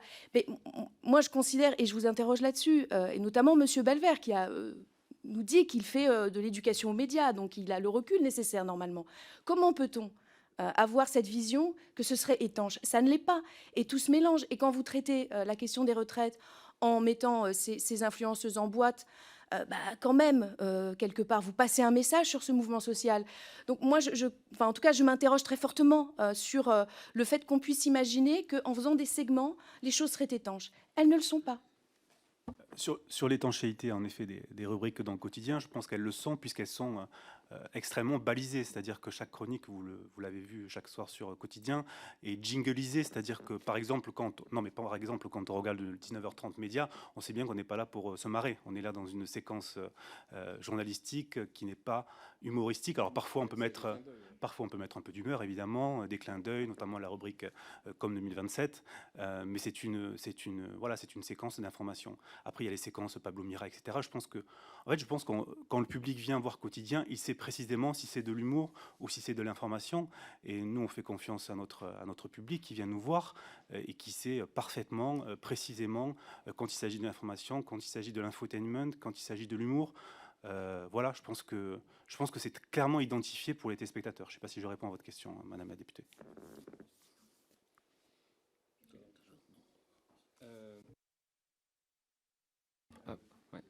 Je pense que toute l'émission dure 1h30 et je pense qu'il y a une ambiance, une humeur et des valeurs, donc vous les avez répétées, générales sur toute l'émission. Ensuite, elle est découpée, elle est vraiment découpée, ne serait-ce que par les publicités. Donc il y a des ambiances quand même dans chaque segment entre les publicités, si vous voulez. Au début, il y a 4 parties. Voilà. La première partie, elle est... Comment ? Donc il y a quand même des segments qui sont clairement identifiés, comme le Morning Glory, de par des jingles qui sont quand même montés pour être plutôt rigolos. Et ensuite, il y a des parties vraiment journalistiques et vraiment sérieuses, où on traite de l'Ukraine, on traite du Sénégal, on change. Même, je pense que nos visages changent aussi visuellement. L'ambiance change. Et puisque le public qui est autour de nous comprend le changement d'ambiance, en fait. Donc, je ne sais pas si je suis clair. Juste compléter, la blague ratée qu'on évoque depuis tout à l'heure était dans une rubrique d'humour. Elle n'était pas. On a traité des retraites absolument dans toutes les émissions. En plateau, on a reçu tous les syndicalistes. Dans le 20h15 Express, il y a eu des reportages lors des manifestations, etc. Donc, dans ce sens-là, en réalité, je vois pas où est le problème, et je vois pas où est le problème d'une blague ratée non plus, quoi. C'est parce que ça fait partie de l'exercice. Ça n'existe pas 100% de blagues réussies, je pense. Enfin, tout le monde vous le dira. Non. L'émission est très structurée en fait. La première partie, elle est magazine avec une séquence information. La deuxième partie, effectivement, avec l'invité du jour, on revient effectivement avec une autre séquence d'information et après on glisse progressivement vers le divertissement avec l'invité du jour spécifiquement sur le divertissement. Et la dernière partie est une partie complètement humoristique avec des séquences très identifiées, très humoristiques avec effectivement, comme ça a été rappelé, des jingles qui sont très clairs, parfois même longs. Morning Glory fait 30 secondes à peu près, et l'utilisation des sonores montre bien qu'on rentre dans un segment humoristique sans difficulté particulière, et le canap, Transpi, tout ça sont des éléments parodiques. Donc effectivement, on est complètement dans des éléments très balisés. Je pense que c'est essentiel par rapport à ce que vous disiez justement sur le repère du téléspectateur, et de ne pas mélanger information et divertissement, je pense que c'est vraiment essentiel. Allez-y, chers collègues, pour votre mot. Merci. Bon, j'entends vos réponses, hein, et c'est vrai que je comprends cette segmentation. Bon, ça ne me convainc pas, parce que je crois qu'on est dans un moment aussi un peu grave, et que finalement, enfin, il y a quelque chose de contradictoire dans ce que vous dites entre, enfin, permettez-le-moi de mon regard, mais entre, d'un côté, vous dites c'est un complément. Cette émission, elle est un complément à d'autres sources d'information. Pour avoir un citoyen ou une citoyenne pleinement informé, il faut combiner. Et puis en même temps, vous-même, vous dites, mais on fait de l'actu, on fait de l'info, et que de l'info dans certains segments. Donc moi, je crois que ça crée quand même pas mal de confusion, même si, évidemment, c'est mon regard de téléspectatrice, et vous avez votre pleine liberté éditoriale. Et si je peux juste faire un petit complément, je crois qu'il est très important aujourd'hui de défendre la liberté éditoriale. Je crois que c'est une des questions qui va être clé dans les années qui viennent. La défense de la liberté éditoriale me paraît quelque chose de primordial à défendre dans un contexte où, et notamment à la télévision, où on peut avoir un déclin du public avec un public qui va partir vers les réseaux sociaux, sur lequel cette capacité d'une information de qualité contrôlée, qui lutte contre les fake news, qui lutte contre les éléments de désinformation, va être de plus en plus en tension. Et donc, pour ça, on ne pourra pas faire non plus une télévision qui soit totalement aseptisée. Et donc, il faut pouvoir aussi avoir des éléments qui permettent de continuer à attirer un public, et notamment un public jeune. Tout ça, bien entendu, dans le respect des règles du pluralisme, dans le respect des règles d'honnêteté de l'information. Mais il faut que cette dynamique-là et cette liberté d'informer, qu'elle soit vraie pour Quotidien, pour TMC comme pour toutes les autres chaînes, puisse être vraiment garantie, et dans le cas de l'indépendance rédactionnelle. Pour compléter, le président de l'ARCOM était sur France Inter, et il a parlé justement à l'occasion de l'interprétation de la décision du Conseil d'État, RSF, qui effectivement l'oblige à réfléchir à la question du pluralisme de manière plus large. Il a consacré effectivement la liberté éditoriale dans à la fois les thèmes traités et le choix des invités. Il l'a rappelé ce matin sur France Inter, je pense que c'est essentiel et particulièrement opportun aujourd'hui. Effectivement, l'éditorial, c'est les thèmes traités et aussi le temps qu'on apporte à chacun des thèmes, et c'est important, c'est protégé par la loi de 1881 sur la liberté de la presse. Je vais donner la parole à Monsieur Jérôme Gage, ensuite Monsieur Sébastien Chenu, et ensuite Madame Céline Calvez. Je note, il y aura aussi Madame Legrain entre-temps, et nous aurons fait déjà le tour de l'ensemble des groupes politiques, et ensuite j'essaierai de prendre quelques autres questions pour les groupes très représentés. Donc je vais donner la parole d'abord à Monsieur Gage, ensuite à Madame Legrain, ensuite à Monsieur Chenu, et ensuite à Madame Calvez. Voilà, je donne donc la parole à notre collègue Jérôme Gage.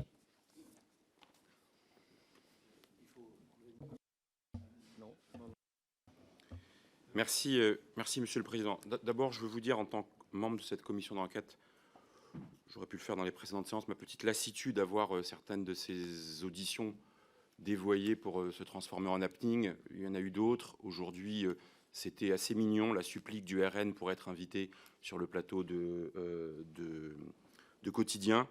Je ne crois pas que c'était l'intérêt premier. Moi, j'ai compris que chacun était libre d'aller là où on l'invitait ou pas, et que les chaînes étaient libres d'inviter ou pas, même si j'en arrive à me dire que ça devrait être intéressant que vous les invitiez pour qu'on puisse avoir un débat aussi intéressant. Donc moi, je veux en venir au cœur de la mission de cette commission d'enquête, en vous posant une question, la même que celle que j'ai posée à une autre boîte de production qui était présente, pour voir comment, dans le contrat Kili Bangoumi à TMC, la question de la prévention des sanctions, vous avez dit que vous n'avez jamais été sanctionné, est un élément contractuel. J'ai posé la question à H2O, on nous a indiqué que ce n'était pas du tout un élément, je dirais, qui était, sur lequel vous étiez responsabilisé à travers la relation contractuelle. Donc est-ce que dans le contrat Kili Bangoumi à TMC, il y a, y compris dans l'hypothèse de sanctions, et notamment de celles financières, une manière de responsabiliser, parce que c'est une question, je trouve, qui n'était pas abordée, de voir est-ce que c'est la chaîne qui paye les sanctions financières, alors vous n'avez pas été concerné, mais est-ce qu'il y a une manière de responsabiliser les producteurs de contenu.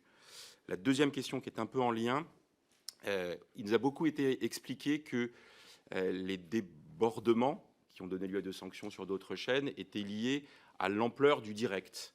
Tout à l'heure, vous avez indiqué que dans la maîtrise de l'antenne, vous aviez plusieurs outils, notamment la préparation, presque la répétition du déroulé des séquences. Donc, on laisse moins de place à l'improvisation et à l'utilisation des oreillettes, de l'oreillette. Est-ce que vous pouvez nous expliquer justement le rôle, est-ce que ça arrive de pouvoir dire là, stop, parce qu'on considère que vous êtes...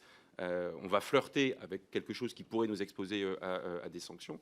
Est-ce que vous donc considérez que ça devrait être, en tous les cas vous, si c'est votre pratique, la norme pour éviter les débordements qui peuvent donner lieu à des sanctions, et est-ce que ça pourrait être aussi des pratiques qui soient contractualisées, si j'ose dire, dans les conventions que l'ARCOM prévoit, en disant vous avez des obligations de moyens, préparation, répétition et utilisation de l'oreillette.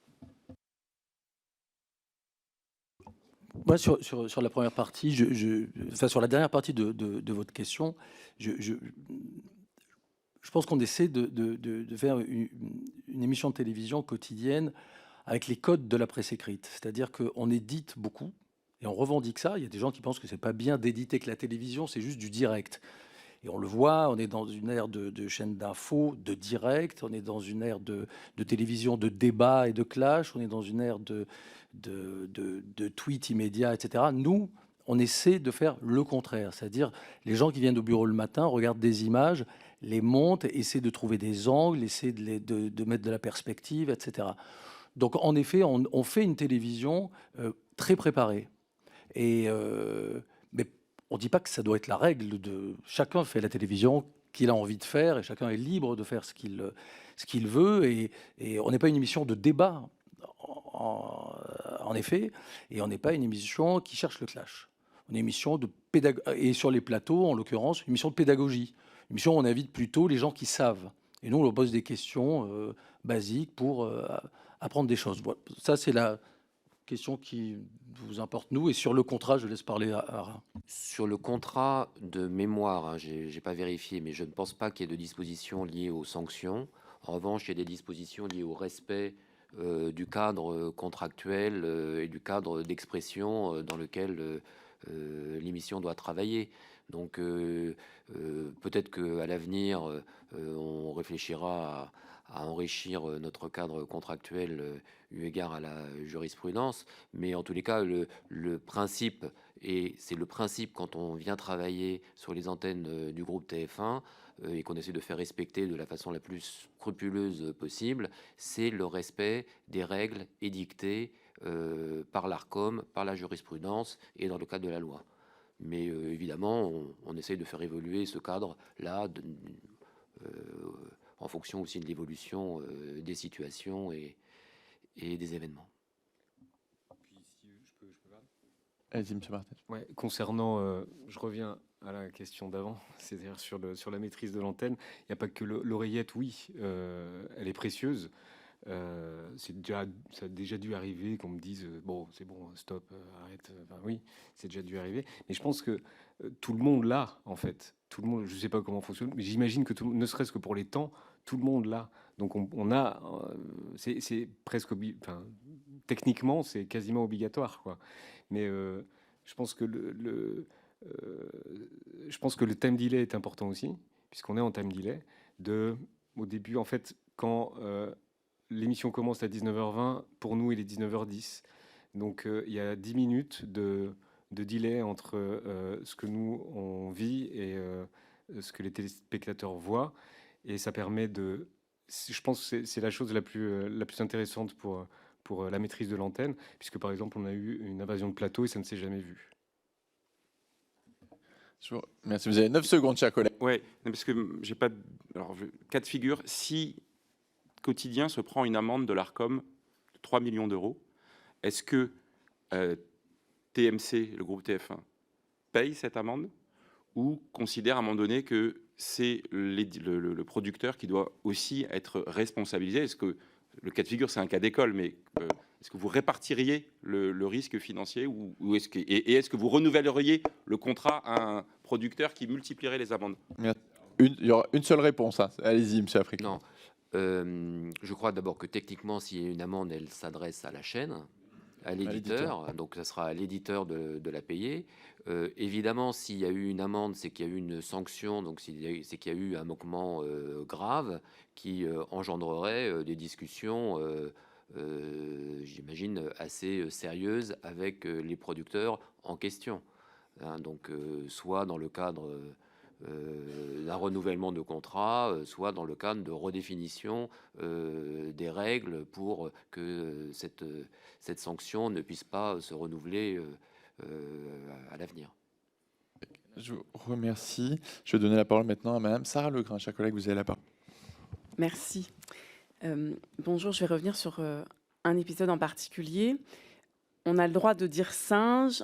On n'a plus le droit de dire, on dit quoi? Les 10 petits soldats, maintenant c'est ça, elle progresse la société. Vous voyez le livre d'Agatha Christie, on n'a plus le droit maintenant, on n'a peut-être plus le droit de dire singe sans insulter personne. Je pense que vous vous souvenez de cet épisode, c'était les propos de Nicolas Sarkozy, une association d'idées singe, nègre, clairement raciste et qui a été beaucoup relevé après ce plateau de Quotidien, mais qui n'a pas suscité de réaction de vous, Yann Barthès, directement sur le moment. Et pourtant, on ne saurait vous faire le procès de ne pas savoir interrompre quelqu'un, reprendre ses propos, parfois avec irrévérence. Donc, en plus, vous nous expliquez qu'il y a aussi ce léger différé qui permet parfois cette meilleure maîtrise de l'antenne. Alors, qu'est-ce que, rétrospectivement, vous pensez de cette séquence? Est-ce que vous pensez que d'une certaine façon, il y aurait eu, même si vous dites qu'il n'y a jamais eu de dérapage, une forme de défaut de maîtrise d'antenne à ce moment-là? Et est-ce que vous pensez aussi que le statut de puissant, d'une certaine façon, d'ancien président de la personne que vous avez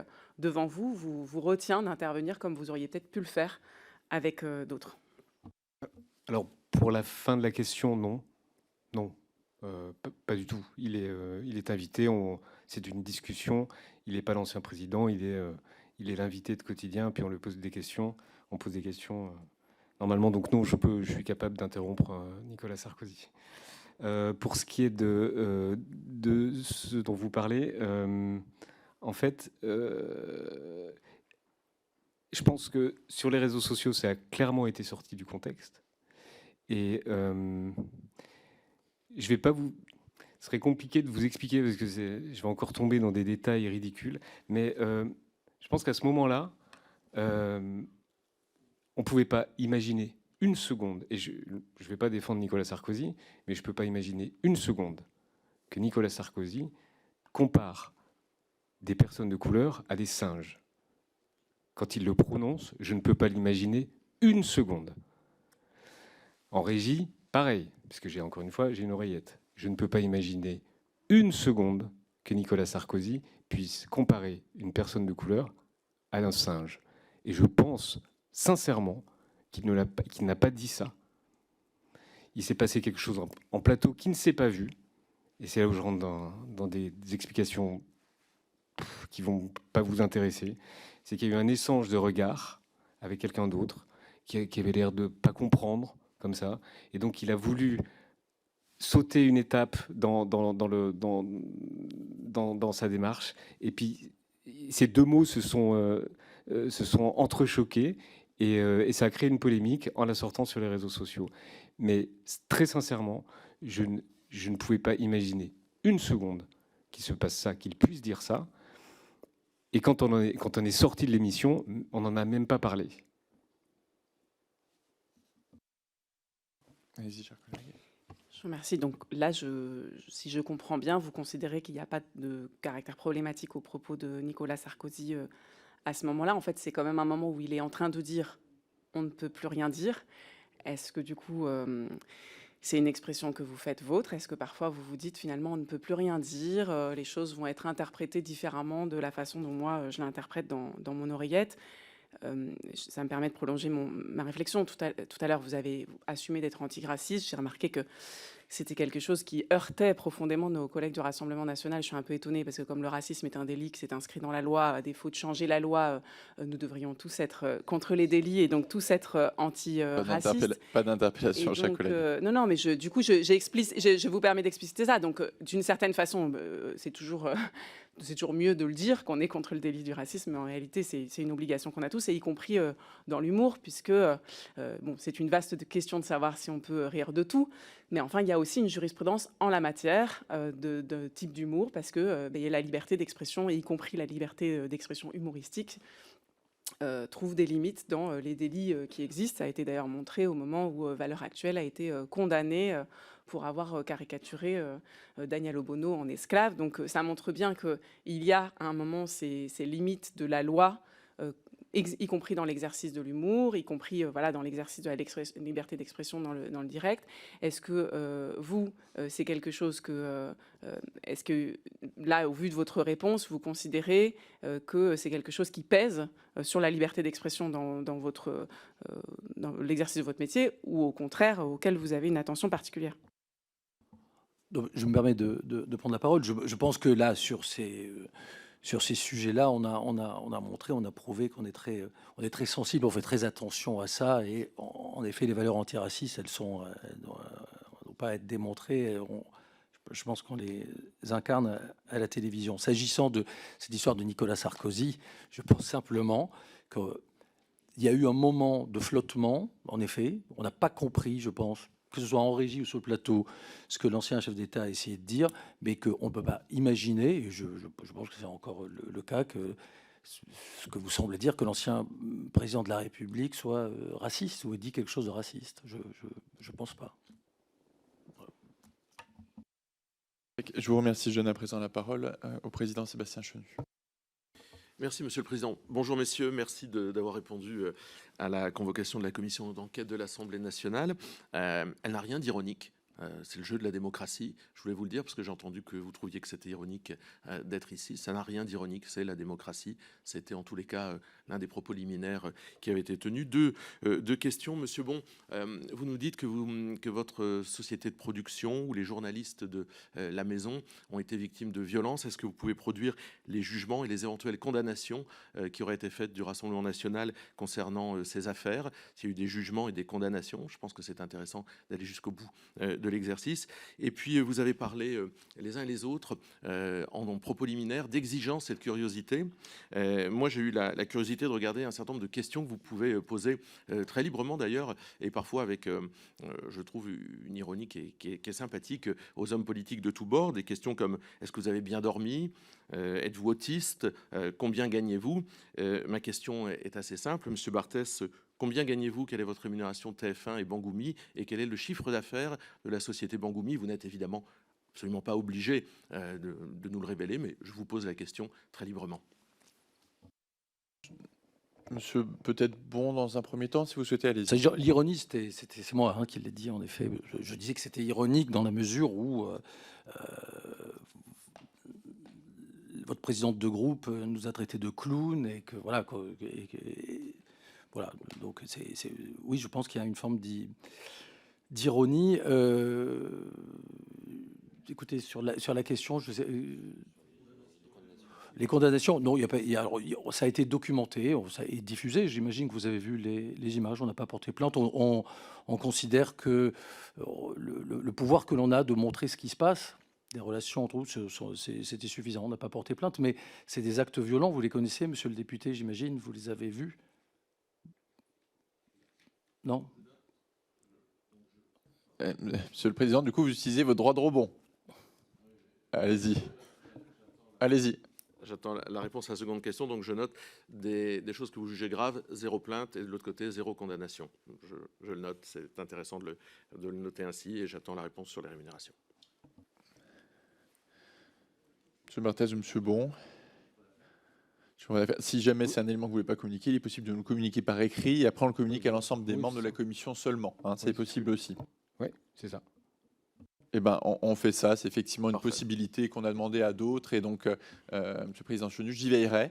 Et vous aurez donc l'information, l'ensemble des membres présents. Je vous remercie. Je donne à présent la parole à la dernière députée, à Madame Céline Calvez. Chers collègues, vous avez la parole. Merci Monsieur le Président. Messieurs, j'aurais 2 questions. Je reviens sur la distinction entre information et divertissement. Vous avez déjà répondu, mais j'aimerais vous amener à préciser un autre point. Votre émission quotidien est faite de segments entrecoupés de jingles, de coupures publicitaires qui permet, selon vous, de faire clairement la distinction entre l'humour et l'information. Avez-vous fait des enquêtes auprès de vos téléspectateurs pour le vérifier? Ce sera ma première question. Deuxième question, c'est sur le respect du pluralisme. On le sait, donc Quotidien n'invite pas les membres du Rassemblement national sur son plateau. Alors, est-ce que les membres de la rédaction de Quotidien, c'est-à-dire des dizaines de journalistes, vous l'avez précisé, sont d'accord pour ne pas inviter ces élus ou candidats RN, ou bien est-ce une décision de la direction?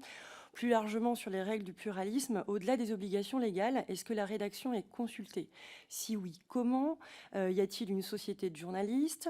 Quelle différence feriez-vous entre une rédaction au sein d'une production, d'une société de production et au sein d'une équipe, au sein d'un diffuseur? Pouvez-vous nous éclairer sur le pluralisme de vos échanges en interne, sur le pluralisme de l'émission? Je vous remercie. Merci Madame la députée. Sur la deuxième partie de la question, sur la décision, elle est collective. Elle est absolument collective. Ce sont les journalistes de la rédaction qui sont sur le terrain. Nous, on est au show en régie ou à la rédaction, donc on ne vit pas ce qu'ils vivent. Et quand des femmes et des hommes politiques dénigrent le travail, ce sont des gens avec lesquels on a travaillé, on a produit des émissions pour complément d'enquête, pour envoyer spécial. Ce sont des journalistes qui sortent, qui ont un parcours intéressant. Ce sont des journalistes qu'on débauche pour travailler à France Info, à LCP, sur France Télévisions. Enfin bref, ce sont des journalistes chevronnés et ce sont eux qui refusent. Et la question qu'on pourrait se poser, parce qu'au fond, moi j'ai produit d'autres émissions, je l'ai dit tout à l'heure dans le propos liminaire, j'ai produit le Grand Journal de Canal+, ou le Supplément, où je recevais sans aucun problème les élus du Front National à l'époque, et puis du Rassemblement National. Donc c'est vraiment lié à la manière dont les journalistes de la rédaction vivent le traitement que leur inflige le Rassemblement National. Voilà, sur cette question-là. C'est bon pour vous, chers collègues? Pas de rebond? Un rebond pour avoir de réponse à ma première question. Y a-t-il eu une vérification auprès des téléspectateurs de leur bonne compréhension de la distinction entre ce qui relève du divertissement et de l'information? On fait régulièrement des études qualitatives sur l'émission. Les études sont en général excessivement bonnes. Et le public apprécie la variété des séquences, les séquences d'information et les séquences de divertissement. On n'a pas peut-être cherché spécifiquement à essayer d'analyser ce qu'ils ont retenu, compris d'une ou l'autre des séquences en particulier. Donc c'est pas forcément le prisme d'analyse qu'ont retenu les instituts d'études, mais la globalité de l'émission avec la variété des rubriques est un des fondements un peu de ce qui fait son succès populaire. Je vous remercie. Monsieur le rapporteur, nous aurons peut-être à vous demander les études en question que nous pourrons transmettre ensuite par écrit aux députés membres de cette commission d'enquête. Donc, chers collègues et monsieur le rapporteur, nous demanderons donc ces études à l'éditeur TF1. Je redonne à présent la parole à monsieur le rapporteur pour ces questions complémentaires. Merci, Monsieur le Président. Je vais être bref. On a déjà un peu dépassé le temps qu'on s'était donné. Le 22 mai 2019, Valentine Auberti, sur votre plateau, Monsieur Barthès, venait informer votre public qu'elle avait été auditionnée par la DGSI à propos d'une enquête qu'elle avait menée avec Disclose sur les ventes d'armes à l'Arabie Saoudite, alors en train de commettre des crimes de guerre au Yémen.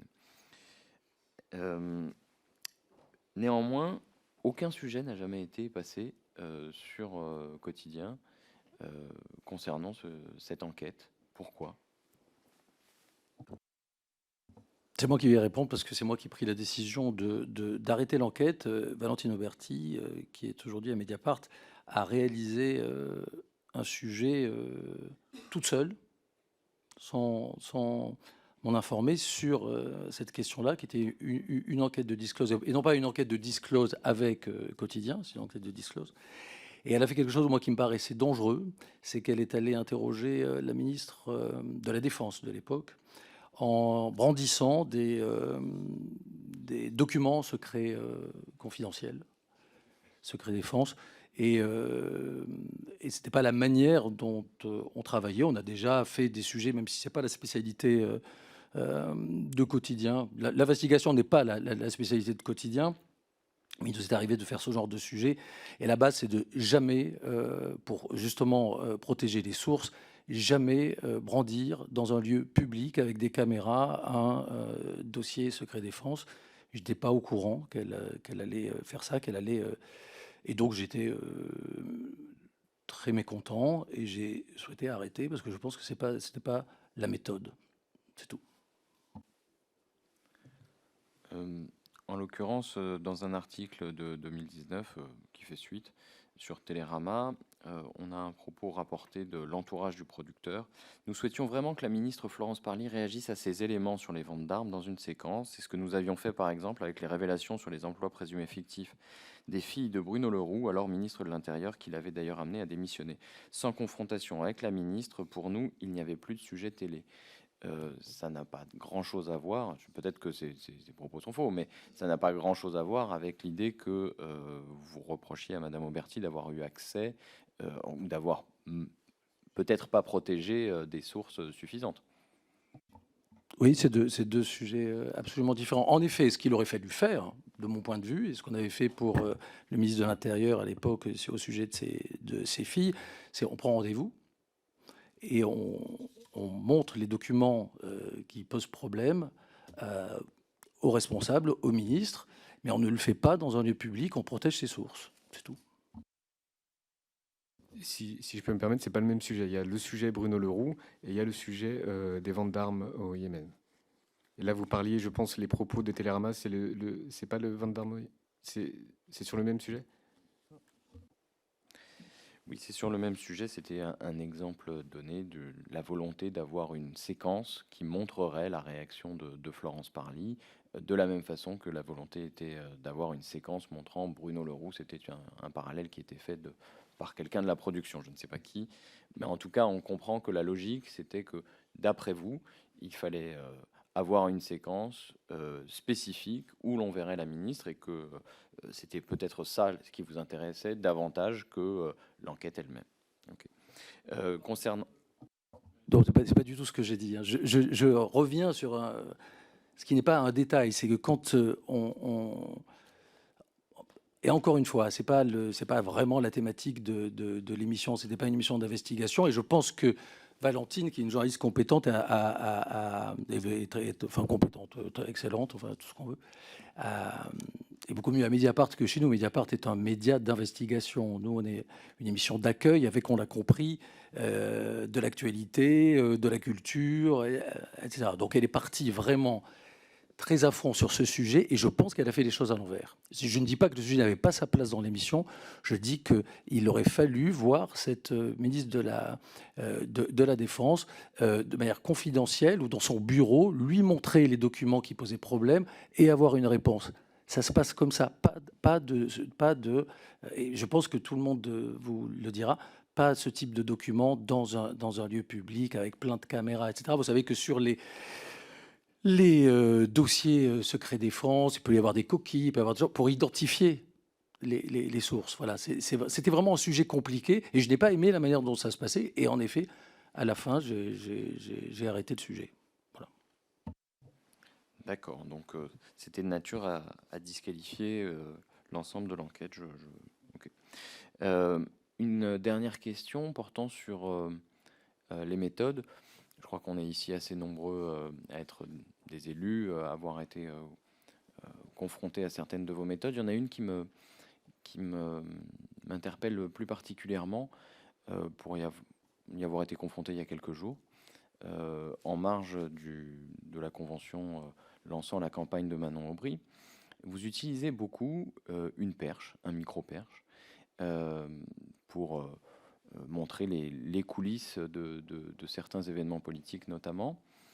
Le fait est que ce micro-perche est extrêmement intrusif puisque il cherche à capter des échanges qui sont soit politiques mais aussi privés. En l'occurrence, j'ai fait l'expérience d'un échange privé qui a pu être capté, pas diffusé, mais capté.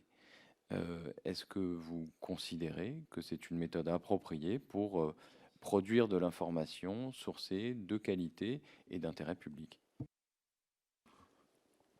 Ce qui compte, c'est ce qui est diffusé. Hein. Je ne crois pas que ce soit la seule chose qui compte pour les personnes dont les conversations privées sont interceptées. Jamais dans des lieux privés. Intrusif, le micro, mais pas discret, hein, la perche quand même. On peut dire que c'est pas très discret. On est dans un lieu public. Il y a une perche, il y a des journalistes. C'est une méthode de journalisme. Messieurs, je vous remercie. Nous avons effectivement un peu dépassé le temps, mais c'était important de pouvoir aller au bout, donner la parole à tous les groupes politiques qui le souhaitaient. Et 2 groupes politiques, un de l'opposition, un de la majorité, ont eu un deuxième temps de parole, donc on peut parler d'une forme d'égalité. Bien sûr, je vous propose de compléter nos échanges à la fois en répondant par écrit au questionnaire qui vous a été transmis. Les administrateurs de vous apporter le délai pour ceci, de manière à ce que monsieur le rapporteur puisse continuer ses travaux, ainsi que tous les documents qui ont été demandés lors de cette commission. La séance est suspendue quelques minutes seulement, puisque nous allons reprendre la suite avec un peu de retard. Notre prochaine audition donc, concerne les dirigeants de CMA-CGM. Elle aura lieu à huis clos sans retransmission. Je reviendrai en début de réunion sur les raisons du huis clos, même si j'ai pu en parler avec beaucoup d'entre vous. Et je remercie, puisque c'est la règle stricte, ce n'est pas la mienne, tous nos collègues qui ne sont pas membres de cette commission, ainsi que tous les autres auditeurs, de bien vouloir laisser dans cette pièce seulement les membres de la commission d'enquête, puisque c'est la règle stricte du huis clos, ainsi que le secrétariat, qui j'ai cru le comprendre, sera réduit à son strict minimum, comme on a pu me l'expliquer. La séance est donc suspendue pour quelques minutes. Merci.